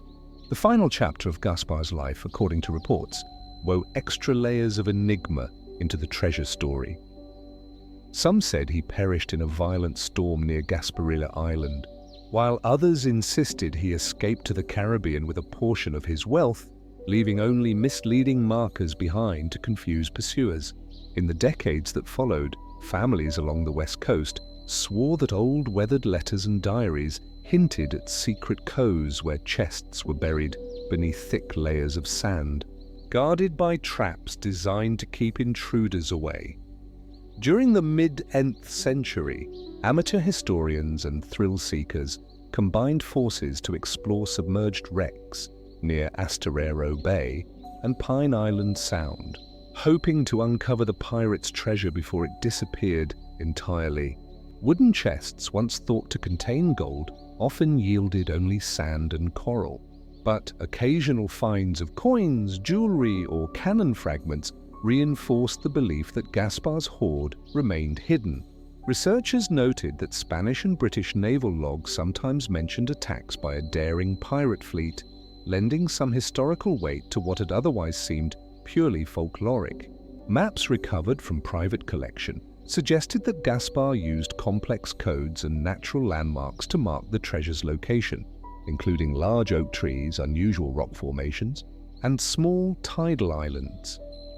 Legend held that only those familiar with the local tides and the shifting coastline could hope to uncover the riches, as storms and erosion over nearly 2 centuries had altered many of the original hiding places. Despite these obstacles, the allure of unimaginable wealth and the romance of pirate adventure continued to draw both locals and outsiders into the bays and islands of western Florida. Treasure seekers speculated that the riches were never in one location, but broken into several secret caches, each indicated by symbols or passed-down directions. Others maintained that Gaspar's cunning ensured the greatest treasure remained untouched, hidden in a final secret cove known only to him. The debate between skeptics and believers only heightened the myth, keeping the pirate's legend alive and encouraging new generations to explore Florida's waters and mangroves in search of elusive gold. During Tampa's Gasparilla parades and reenactments, even now, José Gaspar's memory inspires both festivity and speculation, weaving history and legend into a story that endures for more than 100 years. Each expedition into the inlets, lagoons, and barrier islands carries the echo of pirate cannon fire and the glimmer of buried gold, reminding all who search that some treasures are defined not just by wealth, but by the thrill of the chase and the enduring mystery of a pirate who vanished into legend, the treasure of King Jay's crown jewels. After a series of rebellions weakened King John's rule, Rumors in the early 1300s suggested he had hidden pieces of his crown jewels, prompting connoisseurs and villagers to imagine secret vaults and tunnels beneath the royal estates. Some accounts suggest that the king, fearing capture and the loss of his wealth, instructed only his closest advisors to conceal the treasures in places known to none but a handful of trusted guards, leaving clues that might only make sense to someone familiar with the royal family's routines and the sprawling architecture of the castles across the countryside. Stories emerged of secret compartments behind stone walls in Windsor and other royal holdings, where gold crowns, bejeweled scepters, and ceremonial rings were said to be carefully stored to avoid looters. Local farmers and tradesmen in villages near the Thames recalled strange processions at night with horse-drawn carts and men carrying crates into underground chambers, disappearing for hours before returning with empty hands. These whispered tales gave the impression of a kingdom protecting not only its wealth, but its legacy, leaving generations fascinated by the potential for hidden riches. By the 1400s, scholars and treasure hunters had begun cataloguing rumors of King John's jewels, though historical records remained scarce and often contradictory. Some letters suggested that silver and gold items were moved to remote abbeys or chapels to evade invaders, while other documents hinted at secret caches buried near riverbanks, protected by early warning traps or natural camouflage. Villagers recounted the faint glimmer of treasure glimpsed in torchlight during royal visits, though whether these were exaggerations or reality was impossible to determine after centuries of change and decay. Excavations in the 1800s near castles associated with King John occasionally turned up coins, fragments of jewelry or ornate buttons, sparking new speculation that the main crown jewels might still exist hidden underground. Antiquarians documented partial findings, noting inscriptions and heraldic symbols that appeared to correspond with the monarch's known possessions. Though no definitive discovery confirmed the presence of the full treasure, each minor find rekindled interest, drawing adventurers from towns across England, eager to uncover what had been lost to time. Behind tapestries, secret staircases beneath royal chambers, false floors, and vaults reachable only through coded keys and intricate locks. Such were the clever methods spoken of in legend. Some historians posited that King John's advisors may have split the jewels into multiple locations, leaving each cache with its own set of cryptic instructions or markers. Villagers told of old carved stones near river crossings that supposedly pointed toward hidden caches, though erosion and centuries of farming had made the landmarks nearly impossible to recognize. Failed treasure hunts became legendary during the 19th and 20th centuries, with seekers confronting tunnel collapses, flooded spaces, or misleading hints placed to ward off explorers. One expedition in 1872 reported uncovering a partially buried chest containing gold coins marked with the royal seal. But beyond that, the search yielded only fragments and ruins.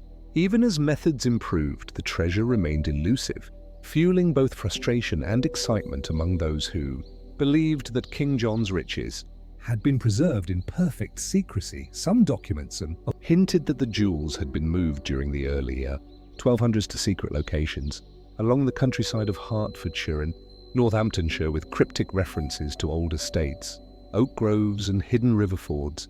Folklore suggested that only descendants of those entrusted with the treasure could decipher the original directions, and that attempts by outsiders would lead only to confusion or danger.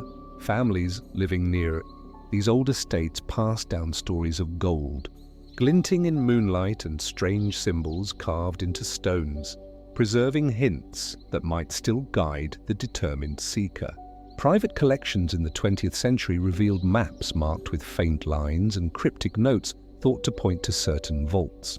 Yet decoding them was almost impossible because centuries had altered the landscape. Archaeologists and amateur explorers compared these maps with old manuscripts, looking for patterns in the placement of castles, rivers, and villages that might reveal the hidden caches. Some argued that the treasure could no longer exist in its original form, having been moved or dispersed long ago. Yet others insisted that King John's meticulous planning ensured some jewels survived untouched. Occasional modern digs have uncovered tiny treasures, jeweled buttons, gold rings, fragments of crowns, offering glimpses of the original hoard's splendor, and sustaining hopes for a complete find. Even the smallest find fuels speculation about the possible locations of larger collections, inspiring both historical research and adventurous expeditions into castles, abbeys, and countryside estates. The allure of uncovering the treasures of an English king continues to captivate minds, blending history, legend, and the thrill of the chase into a story that spans centuries. Interest in the lost jewels of King John endures, captivating historians, treasure seekers, and the wider public alike with films, books, and local tours investigating the possibility that some of the royal treasure remains hidden. Each discovery, real or imagined, reminds seekers that the treasure represents more than wealth. It is a connection to history, a test of cunning and patience, and a challenge that continues to inspire those daring enough to follow the faint trail left by a medieval king whose riches may yet wait silently beneath the soil of England.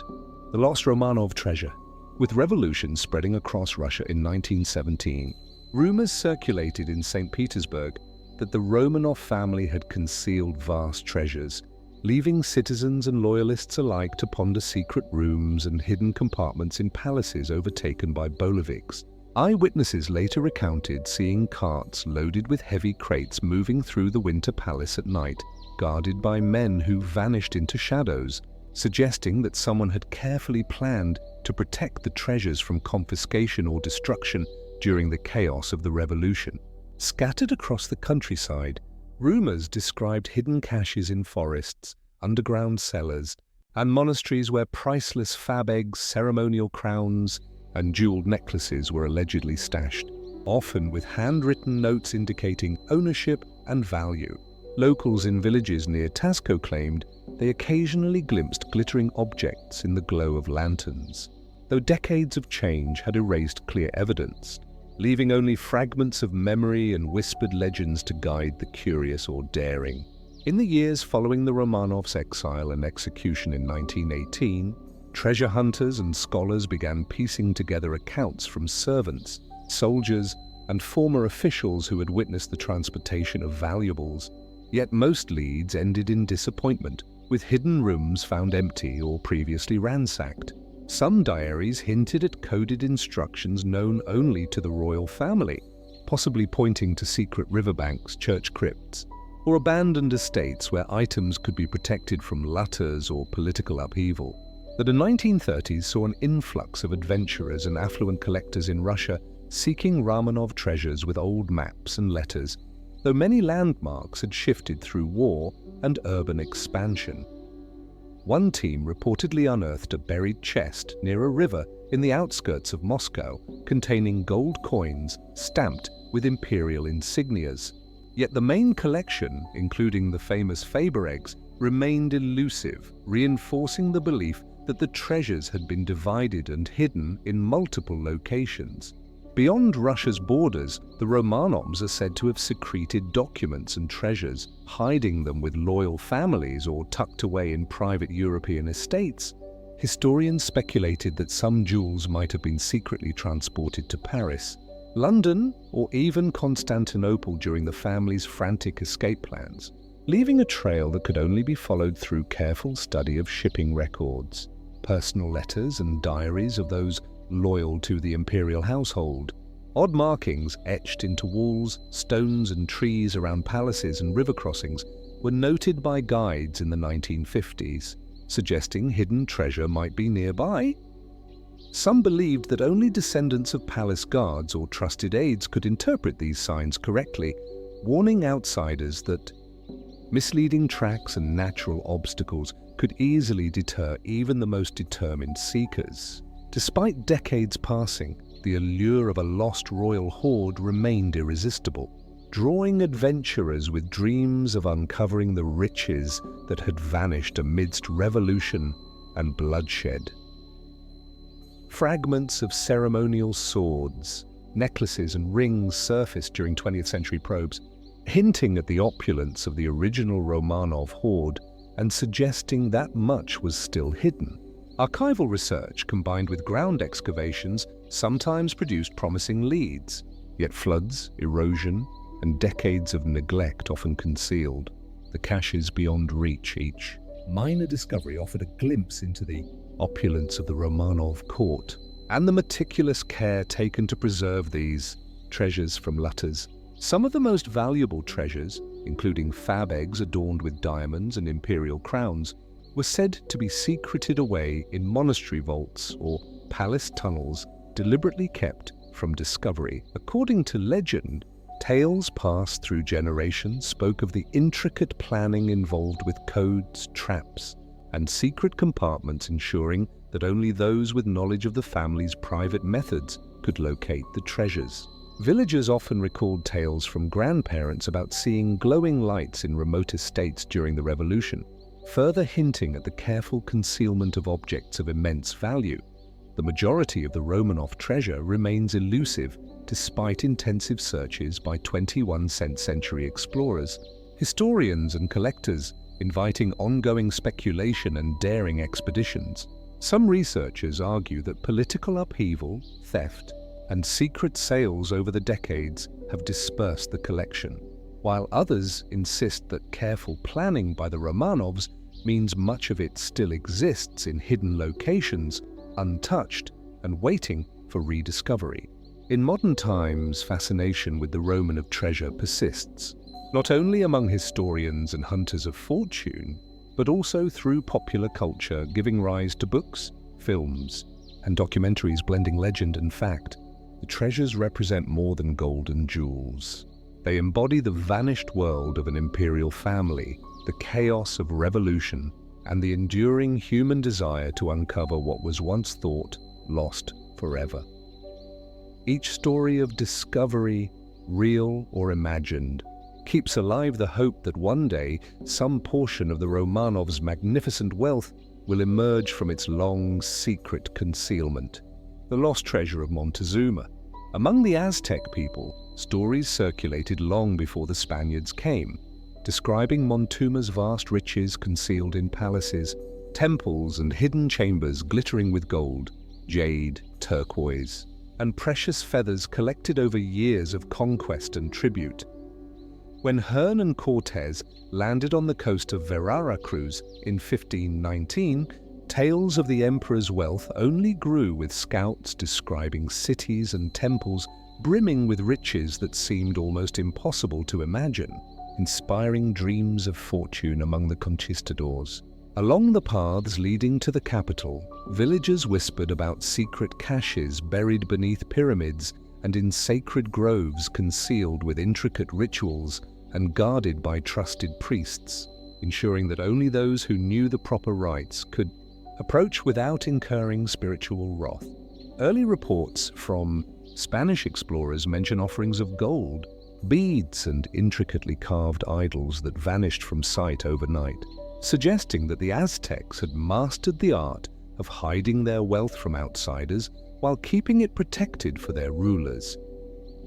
During the siege of Tenochtitlan in 1521, chaos and fire swept through the city, and while many treasures were seized or melted down, eyewitnesses later claimed that Montezuma's most prized possessions had been spirited away, carried by loyal warriors into the surrounding forests and mountains.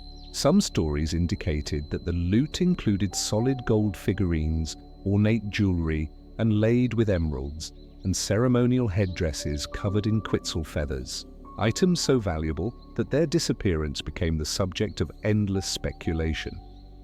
Explorers and treasure hunters in the decades that followed obscure maps, coded letters, and fragmented accounts that suggested hidden stashes in valleys, caves, and along rivers in what is now central Mexico.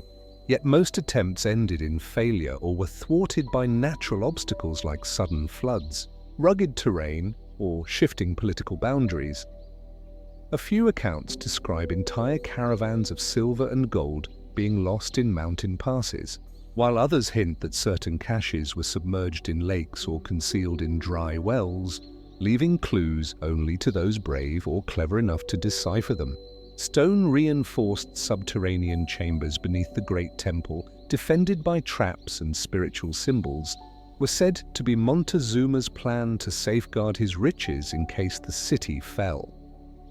Spanish chroniclers noted that during moments of retreat, Aztec priests carried out clandestine ceremonies and disappeared into hidden corridors, leaving behind only empty temples while safeguarding objects that modern seekers have spent centuries trying to locate. Some academics suggest that treasures were strategically dispersed not just in central Aztec regions, but also among far-flung villages and holy sites in Oaxaca and Puebla with indigenous communities, maintaining secrecy through oral histories long after. The empire ended. In these regions, locals passed down coded songs and stories that hinted at rivers sparkling with gold dust, or caves filled with gemstones, sometimes interpreted as warnings or invitations to only the worthy, guided by whispers from local elders and tattered maps. Bold explorers from Europe and North America journeyed into the Sierra Madre in the 19th and early 20th centuries, chasing the legendary gold of Montezuma, said to be concealed during the Spanish conquest. Expeditions often found fragments of pottery, ceremonial tools, or small caches of silver. Yet, the grand treasure said to rival the wealth of European kings remained elusive, adding to the mystique and fueling countless new expeditions. Entire settlements were said to guard hidden tunnels to underground hoards, their entrances indicated by distinctive rocks or old sabbatries, and some claimed enigmatic stone glyphs provided maps to the riches below. Each discovery was tantalizing yet incomplete, hinting at a larger network of concealment that required knowledge of Aztec history, geography, and ceremonial practices to decode. In the modern era, metal detectors, satellite imagery, and archaeological research have revealed partial hoards and remnants of ceremonial artifacts. Yet, scholars remain divided on how much of Montezuma's treasure actually survives and whether it was ever fully recovered by the Spanish. Museums contain only a fraction of what was once said to exist, with gold masks, jade figurines, and feathered relics offering glimpses of the empire's artistic and material wealth, while reminding historians that the majority of the treasure could still lie hidden. Montezuma's treasure still captivates adventurers, researchers, and narrators today, prompting books, documentaries, and journeys into Mexico in search of the fabled wealth. The Lost Hoard represents more than wealth. It embodies the history, culture, and spiritual life of an empire that fell under conquest, yet left behind mysteries that challenge modern explorers. Each new lead, whether discovered or imagined, sustains the hope that some portion of Montezuma's treasure might one day emerge from the shadows of centuries, waiting to reveal the grandeur of a lost world. The lost mines of King Solomon, carrying through generations, whispers of immense wealth hidden beneath the sands of southern Israel and northern Saudi Arabia, fueled imaginations and dreams of adventurers from all corners of the globe, while legend spoke of King Solomon's mines long before the first European explorers set foot on the deserts of Arabia. The earliest tales told of gold and jewels so abundant that even a small caravan could leave the mountains glinting in the sun for weeks. Yet despite countless expeditions in the 18th and 19th centuries, no traveler ever returned with proof of the treasure's exact location. Maps drawn by eager explorers often contained more speculation than fact, with notes in margins claiming that rivers had shifted, caves had collapsed, or that local tribes had secreted the entrance to the richest chambers long ago. Amid the arid heat of the Negev desert, rumors persisted that King Solomon's wealth had been funneled through a series of underground passages, carved by master artisans in ancient times, where walls were inlaid with the gold, dust, and gemstones. and hidden chambers contain chests of pure silver, intricately engraved with symbols lost to history. By the late 1800s, European adventurers such as Captain Henry B. Trist and Colonel Richard Burton had attempted to trace these subterranean labyrinths, relying on local guides who spoke in riddles and legends. And yet, despite months of exploration, their journals noted only faint traces of ancient mining activity and occasional discarded tools, leaving the true extent of the riches a tantalizing mystery. Many believed Solomon's mines dwarfed today's mines with hidden networks under mountain, fed by flowing treasures of gold and gemstones from faraway territories. In 1885, an American prospector named Frank C. Baker claimed to have discovered an entrance marked by ancient inscriptions near the Wadi region. But the shifting sands quickly swallowed the site, leaving behind only charred footprints and faint sketches of the carvings. The stories of Baker and others inspired newspapers in London and New York, each headline declaring that the lost mines of Solomon had finally been found. Yet, as always, excitement faded into disappointment when no treasure appeared, and skepticism grew, alongside legend. In certain valleys, locals maintained that the mines were protected by supernatural forces, curses placed by Solomon himself to deter greedy eyes, and the accounts of travelers returning with strange illnesses or sudden misfortune only reinforced these warnings. Some chroniclers reported hearing voices echoing through caves. Others swore that flickering lights and shadows would guide wanderers deeper into the labyrinth, but never to treasure, as if the mines themselves were alive and defensive. These tales passed from Bedouin tribes to explorers' notebooks became as much a part of the myth as the golden jewels themselves, and added layers of caution and fear that made many abandon their quests. Altogether, technological progress in the early 20th century enabled mapping and rock drilling. Yet the fabled veins of gold remained undetected despite sonar and crude geological studies.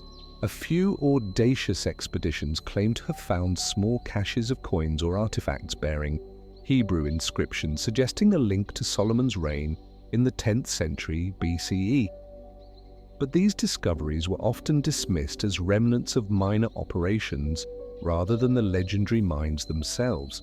In 1911, an expedition led by Major William Fitzroy documented several tunnels near Petra, noting extraordinary rock formations that could have hidden riches, but ultimately the group returned empty-handed, fueling further speculation and reinforcing the enigma of what might lie beneath untouched stone.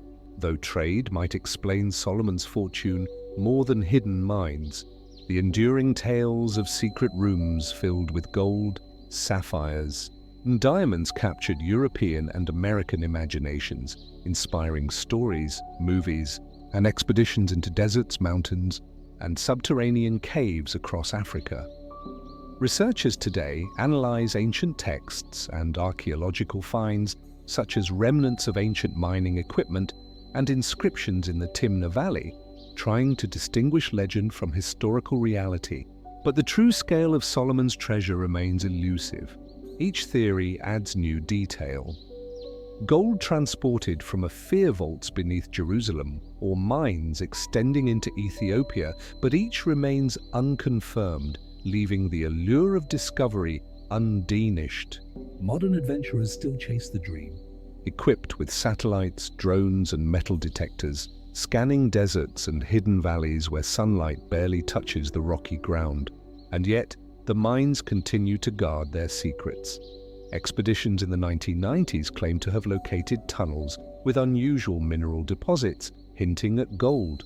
But attempts to excavate were stymied by safety concerns and local regulations, reminding all that even in an age of technology, nature and legend are powerful keepers of treasure.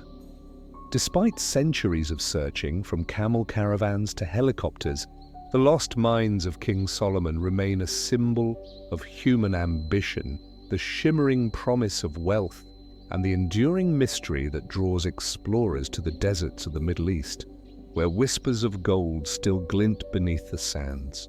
The Kruger Millions, The dry winds of the South African stirred the memories of a fortune that had vanished nearly a century ago when President Paul Kruger of the Transvaal amassed wealth that was rumoured to be hidden from the advancing British forces during the Second War. In 1900, as British troops encircled Pretoria, Kruger allegedly arranged for gold and other valuables to be secreted away in wagons, never to be seen again, leaving behind a trail of rumours that fueled treasure hunts for generations. Local farmers and soldiers told stories of carts buried into remote hills, while maps drawn hastily and then lost added layers of mystery that no historian could fully untangle. Into the night beneath the rolling hills and sparse acacia trees, whispers told of a convoy of ox-drawn wagons carrying not only Kruger's personal wealth, but also the national treasury of the Zuid-Afrikaanse Repub. According to surviving letters from the time, the president feared that if the gold fell into British hands, the country's independence would be irrevocably lost. So meticulous plans were made to relocate it to secret caches in the northern provinces, particularly around Lydenburg and the Vryburg region. Explorers who tried to trace the route often encountered deceptive landmarks, disappearing trails, and local guides unwilling to reveal the exact sites, claiming ancestral promises to keep the treasure safe. Taking on almost mythic proportions, the legend of the Kruger millions in the decades that followed saw treasure hunters from Europe and America, each claiming to have deciphered clues left behind in old letters, diaries, or newspaper articles. One of the most persistent stories involved a map allegedly drawn by General Castell in 1902, which depicted hidden tunnels beneath koppies and dense bush. Yet every expedition attempting to follow it ended in frustration as the landscape shifted and markers faded over time.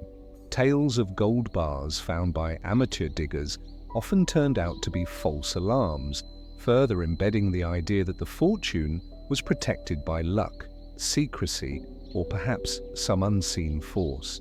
The small towns near Lydenburg and Pilgrim's Rest became gathering points for those chasing the elusive treasure, where local cafes displayed faded photographs of Kruger and his entourage, and elderly residents recounted stories of wagons laden with gold vanishing along dusty tracks.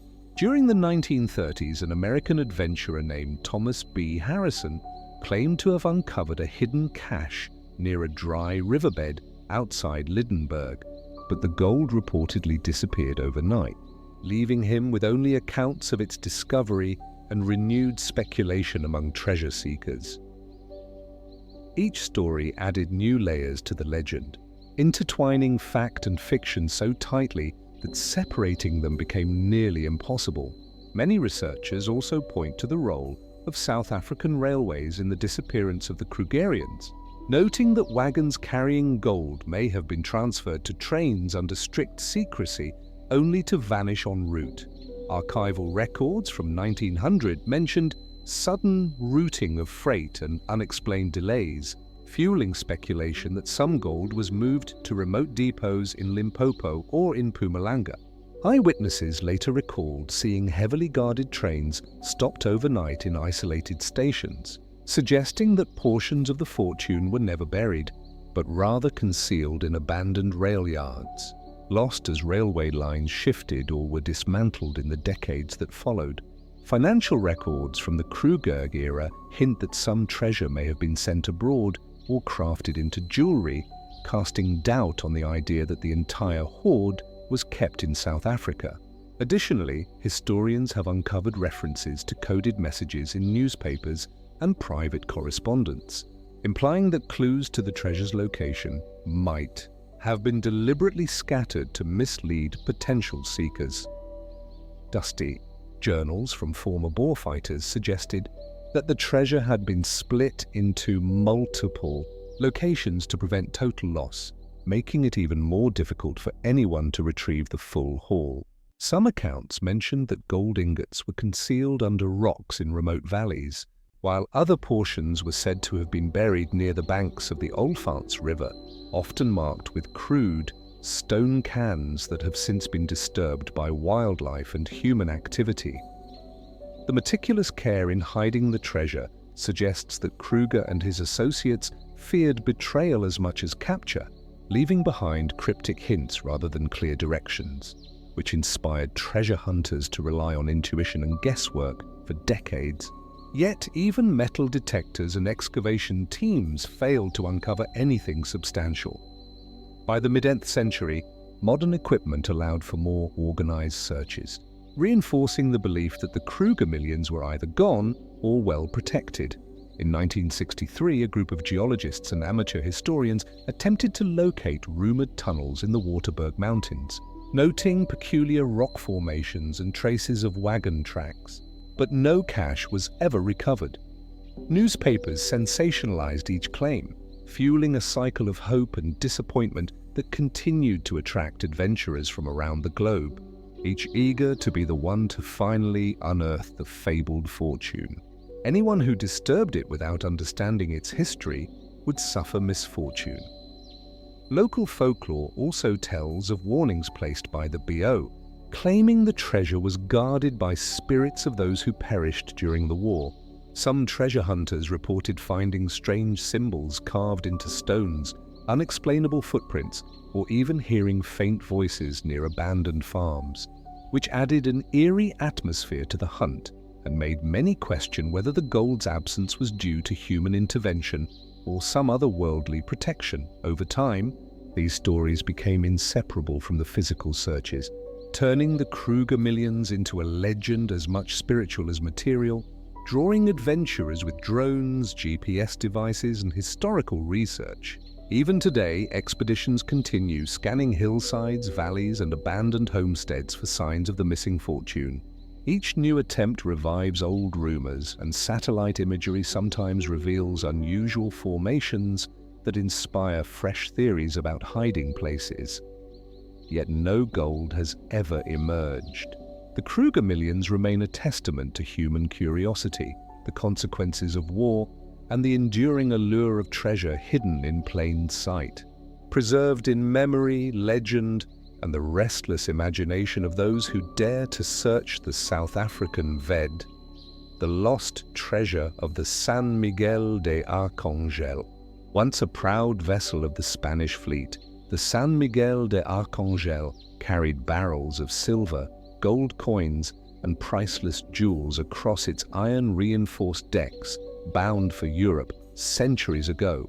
On a stormy night in November 1622, however, it vanished near the coral reefs off the coast of Florida, leaving behind only fragments of its rigging, and tales whispered by fishermen who claimed to glimpse its shadowy masts beneath the waves. Sunlight glinted on scattered pieces of pottery and rusted cannonballs. In shallow coves along the Florida Keys, where divers have long searched for the galleon's remains, driven by journals from Spanish sailors describing secret compartments within the hold meant to safeguard the crown's wealth. They still found the exact location of the treasure elusive, buried beneath centuries of sand, coral, and hurricane debris. In St. Augustine, these 17th century merchants and adventurers passed along tales of the ship's riches, describing in letters to Seville how Spanish galleons were struck by storms. They often noted that the San Miguel de Arcangel was last seen under the command of Captain Juan de Leon, whose meticulous logs hinted at hidden caches of gold intended for the king, sparking both hope and envy among rival captains. Interwoven with historical records, local folklore tells of native tribes witnessing strange flares of light on the water at night. Some interpreted these as spirits guarding the treasure, while others claimed that survivors of the shipwreck had buried gold inland, marking its hiding place with carved symbols on cypress trees. Many of these markings were later lost to time and hurricanes, leaving only tantalizing clues. Spanish archivists in Havana and Seville preserved fragments of letters and manifests that recorded every chest and bar aboard the San Miguel. Many pages, however, were missing or scorched in fires, suggesting the documents may have been deliberately destroyed to keep the treasure secret. This led treasure hunters in the 18th and 19th centuries to pore over maps and charts, comparing coastlines then and now in hopes of tracing the ship's final resting place. Diver Robert Marks reignited interest in 1925 by uncovering small piles of silver coins near Matacum Quay, leading many to speculate that the galleon had shattered during the hurricane and scattered its treasure across the reef. Yet no large hoard was ever found, and many historians began to question whether the ship's treasure had already been salvaged in secret by Spanish or pirate crews before modern exploration began. As early as the 1940s, local eyewitnesses began reporting glimpses of shining objects emerging from the sand during low tide. Others reported seeing fragments of chests embedded in reefs, though storms and shifting currents made recovery nearly impossible. Rumors of rival treasure hunters sabotaging each other in pursuit of the gold only added to the danger and secrecy surrounding the search. Since the 1980s, sonar mapping and submersible dives have used modern technology to reveal outlines of possible hull remains hidden beneath sand and coral, but these scans have never produced a verified treasure trove, and environmental conditions in the Keys, combined with shifting channels and storms, have turned each expedition into a gamble, with researchers needing both skill and luck to uncover even the smallest artifact. In addition to metal coins and jewelry, the ship's manifest mentioned religious relics, intricate silverware, and rare gemstones intended as royal gifts. This fueled legends that the galleon carried not just wealth, but items of immense cultural and historical value. Some believed to have been recovered later by Spanish smugglers and secretly transported to Europe, leaving only traces of the original cargo for those seeking it today. Despite centuries of searching, stories of those who vanished while hunting the San Miguel's treasure persist. Some claim entire crews disappeared after striking tunnels in limestone caves suggested to hold hidden caches, while others describe phantom ships appearing in moonlight near offshore reefs, reinforcing the belief that the treasure is not just lost, but fiercely guarded by the sea itself. Maps and charts from the 1600s to the 1800s indicate shifts in underwater topography, meaning locations once considered promising for salvage may now lie under several feet of silt or in completely different positions. And treasure hunters must contend not only with nature's forces, but with legal restrictions, as Florida's preservation laws protect shipwrecks, adding a layer of challenge to uncovering the centuries-old prize. Divided into smaller shipments over time, the San Miguel de Arcángel's treasure could explain why so few artifacts surface. At the same time, divers occasionally find fragments of silver coins or decorative medallions in areas distant from the supposed wreck, suggesting partial recovery by crews familiar with the Keys reefs shortly after the sinking. Oral histories passed down by families in Key West and Islamada mention old sunken chests found near mangrove inlets, often disappearing mysteriously before they could be claimed. And these stories include names of early settlers who supposedly attempted to retrieve gold, only to abandon the search when illness, storms, or strange accidents befell them, reinforcing the air of mystery surrounding the galleon. Inspiring books, documentaries, and local festivals, the San Miguel de Arcángel captivates historians, adventurers, and treasure hunters alike even today. As small relics occasionally turn up in private collections or museums, yet the core of the treasure, hundreds of chests filled with coins, jewelry, and religious artifacts, remains a tantalizing secret of the sea, locked beneath shifting sands and coral reefs, waiting for the right combination of knowledge, courage, and luck to bring it to light. The treasure of Moctezuma in Utah. In the remote canyons of southeastern Utah, there are whispers of a treasure that has captured the imagination of adventurers for nearly 2 centuries. This is said to be the legendary treasure of Moctezuma, the golden jewels of the last Aztec emperor, carried far from Mexico during the early years of Spanish conquest. According to accounts, When Hernán Cortés and his men marched into Tenochtitlan in 1519, they seized immense wealth including gold, silver, and intricately decorated artifacts from temples and palaces. Much of it was taken back toward the coast to be shipped to Spain, but not all of it made the journey. Legend suggests that a portion of this treasure slipped through the hands of the conquistadors and traveled north, eventually finding its way into the rugged canyons of what is now the American Southwest. Stories about the treasure in Utah first emerged in the mid-19th century during the years when pioneers and explorers were mapping the territory. In 1863, a man named William H. Jackson, a surveyor for the Union Pacific Railroad, reportedly heard local accounts from Ute Native Americans and Mormon settlers of a hidden cache of gold in a narrow canyon near what is now Sunken County. Jackson's notes mention unusual artifacts, including gold jewelry and small statues said to have been uncovered by earlier travelers, but then buried again to keep them safe. Over the decades, rumors grew, fueled by sporadic reports from miners, ranchers, and explorers who claimed to have glimpsed gold flakes in the sandy soil or strange symbols etched into canyon walls. One of the most persistent stories involves a man named Jim Rogers, a prospector who in 1892 claimed to have found a cave filled with gold and silver objects while searching for uranium deposits. According to local accounts, Rogers described an enormous room, its walls lined with treasures, including necklaces of turquoise and gold, golden masks, and small chests overflowing with coins stamped with Aztec designs. He reportedly mapped the location in a crude sketch, but before he could return with proper equipment, he vanished under mysterious circumstances. Some say he was killed by bandits. Others claim he was simply swallowed by the canyon itself, a labyrinth of hidden passages and narrow cliffs that have swallowed countless travelers over the years.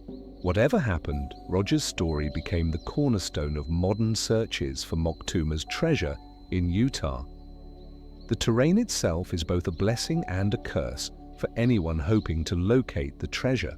The canyons of southeastern Utah are remote, carved over millennia by wind and water into twisting slot canyons, deep gorges, and hidden aloves.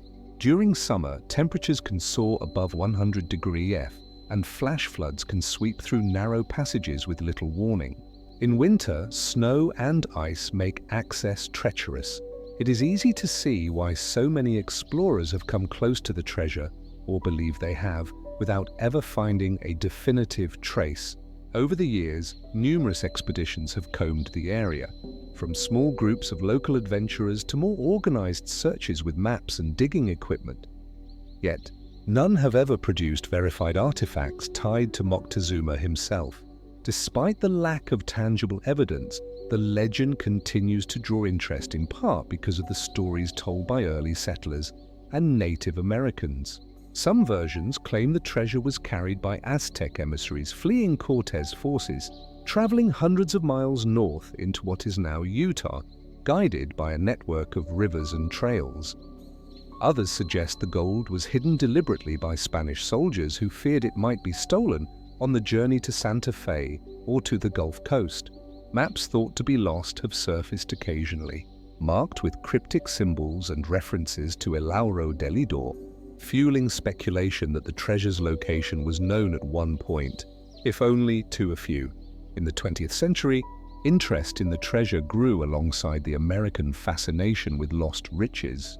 In 1933, a local newspaper reported that a retired prospector named Henry Wallace claimed to have discovered gold artifacts in the secluded canyon near the San Juan River. Wallace allegedly took photographs and even retrieved a few pieces which he showed to neighbors, but he refused to reveal the precise location, citing a family promise to protect the treasure. When he passed away in 1942, the exact canyon was never disclosed, leaving researchers and treasure hunters to chase a series of vague clues, oral histories, and partial maps that may or may not be accurate. Archaeologists and historians remain skeptical, pointing out that no verified Aztec artifacts have been found in Utah, and that many of the stories are based on second-hand accounts or hearsay. Still, the landscape itself provides a plausible hiding place: narrow canyons with countless alcoves, high cliffs that are difficult to scale, and areas accessible only on foot. For those who have ventured deep into these canyons, the silence, the sense of isolation, and the occasional glint of mineral deposits in the sunlight make it easy to imagine a hidden cache of gold waiting undisturbed for centuries. The treasure of Moctezuma in Utah may never be found, or it may lie just beyond the next bend in a narrow canyon, concealed beneath centuries of sediment and rock. What keeps the legend alive is not just the possibility of wealth, but the mystery itself. The idea that history left a trace in a place few have dared to explore fully. Each footprint, each whispered story, and each sketch of a canyon wall carries the hope that someone someday will uncover the secret the desert has guarded for hundreds of years. Until then, the canyons of southeastern Utah remain a silent guardian of one of history's most enduring mysteries: the lost crown jewels of Ireland. On a cold July night in 1907, Dublin Castle, the seat of British administration in Ireland, became the setting for one of the most audacious thefts in the country's history. The Bedford Tower, where the Irish crown jewels were kept, stood secure behind heavy doors and strict protocols. Yet somehow an unknown hand slipped past every precaution. The jewels themselves, a collection of crowns, scepters, and jeweled insignia, were priceless, containing diamonds, sapphires, and rubies that symbolized centuries of history and authority. Their disappearance sent shockwaves through both the government and the public, igniting a mystery that has never been solved. Barely had the news broken before talk began that the jewels were stolen by an insider rather than a random criminal. Sir Arthur Vickers, the Ulster King of Arms and the official guardian of the regalia, faced intense scrutiny as he was responsible for their safety. Reports suggest that vices may have been careless, leaving keys accessible, or security lapses on routine checks. Though no evidence proved outright negligence, the official investigation noted that the thief or thieves could have used the castle's numerous hidden corridors and service passages to avoid detection, slipping the jewels out quietly under the cover of night. The streets of Dublin buzzed with talk of betrayal and intrigue, implying secret motives and political plots. Some accounts pointed toward disgruntled officials or soldiers who had access to the castle, while others suggested that the jewels had been smuggled abroad, perhaps sold to collectors or black market dealers in London or Paris. Newspapers of the time speculated endlessly, weaving stories of secret cabals and foreign espionage. Though none could provide proof of the jewels' fate, the mystery deepened with each unconfirmed sighting as jewel-encrusted crowns reportedly appeared in private collections or vanished before anyone could verify their authenticity. In the weeks following the theft, the investigation revealed more puzzling details than answers. A trail of evidence led nowhere, and several suspects were questioned, including servants and local tradesmen, but all denied involvement. The jewels themselves had been specially designed with unique markings and settings that should have made them easily identifiable, yet none ever resurfaced. The public's fascination grew, feeding legends of cursed treasures and hidden vaults in Dublin where the jewels might have been secreted away, waiting to be discovered decades later. A noteworthy clue came to attention through letters supposedly authored by a minor nobleman associated with Dublin Castle. He claimed to have overheard plans of the theft months before it occurred and described a small gang of conspirators plotting to take the jewels during a routine inspection. Whether the letters were genuine or a hoax remains unclear, but they added a sense of possibility that the regalia might not have been lost to history entirely. Treasure hunters and amateur sleuths pored over maps, floor plans and old documents, searching for patterns or hidden compartments that could explain the jewels' disappearance. The facts and folklore quickly intertwined, spawning haunting stories about the jewels. Some claimed the diamonds and sapphires held a supernatural power, and that those who attempted to recover them without right or caution faced ruin or misfortune. The tale of the crown jewels grew, merging historical record with folklore as Dubliners recounted sightings of men carrying heavy chests at night or strange ships leaving the harbour under cover of fog, their cargo unseen by authorities. Such stories blurred the line between truth and imagination, but they also ensured that the lost jewels remained firmly in the public consciousness for generations. Speculation had by the mid-10th century expanded to include global schemes. Some historians theorized that the jewels may have been stolen to fund political movements, or even to finance an escape for certain influential figures during the turbulent early years of Irish independence. Others maintained that the jewels had been broken down into individual stones and sold to jewelers or private collectors, making them nearly impossible to trace. Even with decades of research, every lead seemed to vanish as quickly as it appeared, reinforcing the sense that the jewels had been spirited away deliberately, with knowledge of their origin lost to time. The quest to recover the treasures has spanned into modern times. In 2002, a renewed investigation by Dublin police reviewed the original case files, hoping to apply modern forensic methods to century-old evidence. But even contemporary technology could not resolve the mystery. The jewels themselves remain a symbol of Ireland's historical legacy and the vulnerability of even the most secure treasures. Scholars, collectors, and enthusiasts continue to debate the likelihood of their survival, imagining scenarios in which the regalia might lie forgotten in a hidden chamber, a private vault, or even scattered across private collections under new guises. Wrapped in enigma, the saga of the crown jewels continues to spark curiosity, highlighting that the greatest treasures are often those told through stories rather than coins or jewels. Each retelling emphasizes the audacity of the theft, the skill of the unknown thief, and the enduring question of where such magnificent items might be today. Dublin Castle, still standing in the heart of the city, now houses government offices and hosts ceremonies, yet its walls carry the memory of that fateful night in 1907 when history shifted and a piece of Ireland's heritage vanished into uncertainty. The lost crown jewels of Ireland may never be found, and yet their legend endures, woven into the fabric of Dublin streets, whispered in local taverns and examined by scholars and treasure hunters alike. Their story is one of human ambition, secrecy, and the irresistible allure of wealth and history combined. A reminder that some mysteries persist because they are protected not by locks but by time itself, hiding in plain sight while daring each new generation to look closer, think harder, and imagine the impossible. The lost Rapa Nui tablets. Easter Island, remote and windswept, has long fascinated explorers with its giant stone statues. But in the 19th century, it also held a secret in the form of wooden tablets inscribed with strange glyphs. These tablets, known today as the Rapa Nui or Rangarongo tablets, were said to contain the written history of the island, including genealogies, rituals, and perhaps even lost knowledge of the ancient culture. Scholars and travelers who visited the island in the 1800s documented their existence.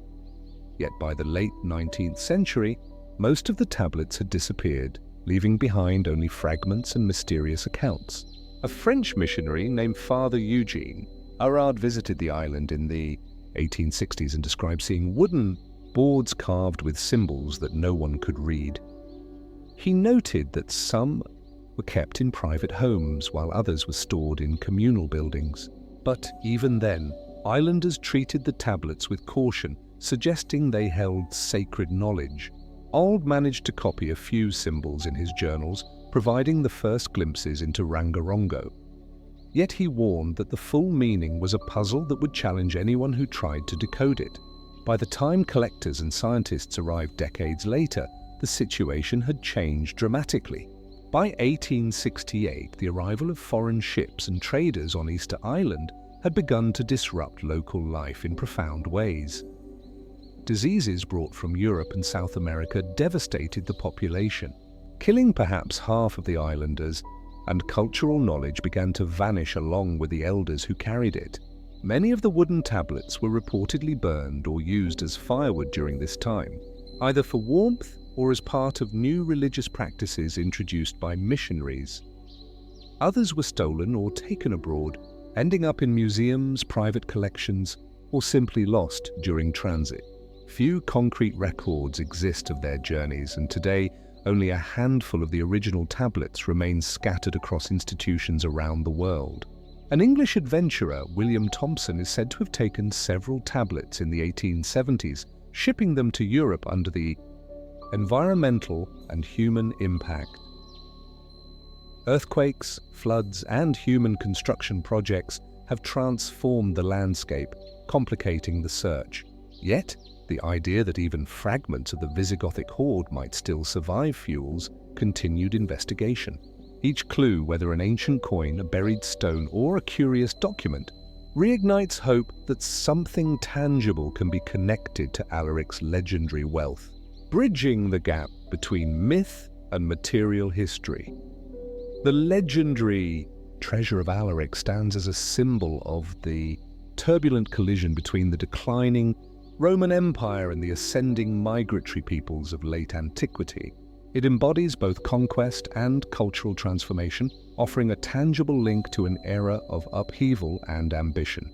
Historians argue that understanding its potential contents could illuminate not only Visigothic wealth, but also the broader circulation of goods, art, and sacred objects in the collapsing Roman world. In this sense, the treasure is more than gold and jewels. It is a key to the past. The true site of Alaric's tomb, along with its fabled treasures, continues to baffle researchers and treasure hunters. After centuries of inquiry, researchers continue to return to Calabria, using modern technology alongside careful study of historical sources to refine possible locations. The idea that the treasure lies somewhere, hidden beneath centuries of earth and water, keeps the legend alive and attracts both serious scholars and adventurous treasure hunters alike. Each effort reminds us that history can be both tangible and elusive, and that some secrets, no matter how well documented, are meant to endure. All Alaric's burial and the treasure it contained have achieved a near-mythic status, inspiring stories, books, and speculation for over 15 centuries. While some dismissed the treasure as a legend exaggerated over time, the detailed accounts and contemporary chronicles suggest that the hoard once existed and was significant. The secrecy surrounding its interment, coupled with the dramatic death of a king whose life and campaigns were already legendary, ensures that the story of Alaric's treasure continues to capture imaginations, blending history, archaeology, and the thrill of the unknown. The pursuit of Alaric's treasure endures, a testament to the fleeting nature of memory and the lasting strength of legend. Rivers change, landscapes shift, and civilizations rise and fall. Yet the hope that a hidden tomb holds gold and history remains compelling. The tale of Alaric Thwaite is not simply about lost wealth. It is about ambition, strategy, and the lengths to which humans will go to preserve power and legacy. Somewhere in southern Italy, hidden beneath soil and water, the king's riches lie in silent testimony, waiting for the right moment or the right seeker to reveal themselves. The lost treasure of the Merchant Royal. The Merchant Royal set sail in 1641 with the sun glinting on the English Channel, a massive ship laden with wealth from the New World in Asia, destined for London. The cargo included silver from Spanish colonies, gold coins, and precious gems collected from trading voyages that spanned oceans. Sailors whispered of its immense value, calling it the El Dorado of the seas, and few could imagine the fortune resting in its holds. At that time, England was embroiled in tensions that would soon erupt into civil war, and every ounce of treasure mattered to the crown and merchants alike. Storm clouds gathered as the Merchant Royal approached Cornwall, and the sea began to churn with unusual ferocity. Eyewitness accounts from local fishermen described waves crashing against the hull, splintering wood, and tossing barrels overboard. Captain Thomas Wakeake was known for his steady hand, but even he could not prevent disaster when the ship foundered near Land's End. The vessel sank suddenly, taking with it billions in today's estimated value and consigning hundreds of lives to the cold waters. Survivors clung to Flotsam, carrying stories that would grow into legend over the centuries. News of the sunken treasure soon reached London, capturing the imaginations of merchants and adventurers eager for untold fortunes. Some believed gold coins from the Spanish Main had been packed in barrels alongside silver ingots and chests of rare gemstones. Letters from merchants of the period mentioned the Merchant Royal as a loss of national importance, its cargo described as beyond measure, fueling a fascination that would endure long after the war, and political upheaval changed England forever. The promise of the ship's wealth became both a hope and an obsession. Late 17th century salvage attempts saw divers using the era's rudimentary technology, grappling hooks and diving bells, to probe the depths. Accounts mention men descending into the cold Atlantic waters near the Lizard Peninsula, though none returned with treasure of significant size. The currents around Cornwall were treacherous, and shifting sandbanks buried any trace of the ship quickly. Over time, the Merchant Royal became part of local lore, with stories of phantom ships and glimmers of gold glimpsed through stormy waves. But no one could claim certainty of the wreck's resting place. The cargo manifest of the Merchant Royal listed not just gold and silver but also silk, spices and other commodities treasured across Europe. Letters from East India Company officials indicate that the ship had returned from a lucrative trade route, collecting silver from South America and goods from Portuguese colonies. This combination of currency and luxury goods made the wreck an irresistible target for treasure hunters. Yet the challenges of deep-sea recovery in the 1600s made it nearly impossible to locate or retrieve any of its riches. Piracy and privateering along Cornwall shores soon woo themselves into the Merchant Royal legend. Stories suggest that rival captains had hoped to seize the treasure even before it sank, and some claimed to follow the ship in the weeks leading to the disaster. These narratives added layers of intrigue, suggesting that the gold and silver were sought not only by lawful merchants, but also by opportunists willing to risk the stormy seas for untold wealth. Over time, these stories blurred fact and fiction, creating a tapestry of suspense that continues to captivate modern explorers. Maps of the period often mark dangerous waters near the southwestern tip of England, with ominous warnings hinting at wrecks like the Merchant Royal. Mariners knew of strong currents, hidden rocks, and sudden storms, and yet the allure of treasure kept many willing to brave the dangers. Diaries and ship logs from the 1640s sometimes reference rumors of the lost gold, and a few entries describe men being drawn to the coast by the promise of unimaginable reward. Even in its absence, the ship's influence shaped the ambitions of those who sailed the channel. With improved diving equipment in the 18th century, treasure hunters could explore underwater sites more effectively. Divers sought remnants of the Merchant Royal along the Cornish coast, often returning with nothing but fragments of timber or scattered coins. The treasure remained elusive, as if the sea itself was guarding its secret. Modern explorers believe that sand, tidal shifts, and centuries of ocean currents may have dispersed the cargo far from the original wreck site, complicating any effort to recover the full bounty. Island lore tells of sudden shining flashes beneath the water, thought to be the sunken gold of the Merchant Royal. Fishermen often warned against lingering too long in certain coves, claiming that storms could appear without warning, punishing those who sought the treasure. These tales, while likely exaggerated, preserved the story across generations. ensuring that even when no physical evidence could be found, the legend persisted. Cornwall's rugged coast, steeped in shipwreck lore, became a natural stage for imagining the lost riches resting silently under the waves. The analysis of the 17th century records continues today, with historians trying to piece together the cargo's value and composition. Recent estimates suggest that the bullion alone could be worth billions today, while the additional luxury goods might double the total. Scientists and treasure hunters employ sonar, remote-operated vehicles, and metal detectors in hopes of locating fragments of the wreck. Yet, the Merchant Royal refuses to reveal its secrets, a challenge as much of history and perseverance as it is of technology and skill. Maritime archaeologists emphasize the historical importance of the Merchant Royal beyond its monetary value. The ship was part of England's growing global trade network, linking Europe with the Americas and Asia, and its loss provides insight into the risks of commerce and navigation in the 1600s. Recovering even a small portion of the treasure could illuminate trade practices, shipbuilding techniques, and the lives of sailors aboard these ocean-crossing vessels. Each search is therefore both an adventure and an effort to understand the period more fully. The mystique of the Merchant Royal has inspired treasure hunters for nearly 4 centuries, blending adventure, danger, and the promise of wealth into a story that captures imaginations worldwide.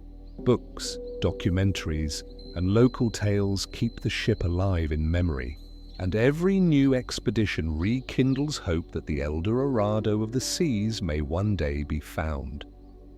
The combination of historical records, folklore, and the sheer scale of the treasure continues to make the Merchant Royal one of the most famous and sought-after lost treasures in maritime history. Cornwall's coastal waters still conceal a treasure that has captured imaginations for centuries. Divers descend into icy depths with state-of-the-art equipment driven by centuries of myth and the tantalizing possibility of gold, silver, and gemstones. Each failed attempt only deepens the mystery, reinforcing the idea that the Merchant Royal was lost not merely to the sea, but to time itself. Somewhere beneath the waves, the ship's wealth lies waiting,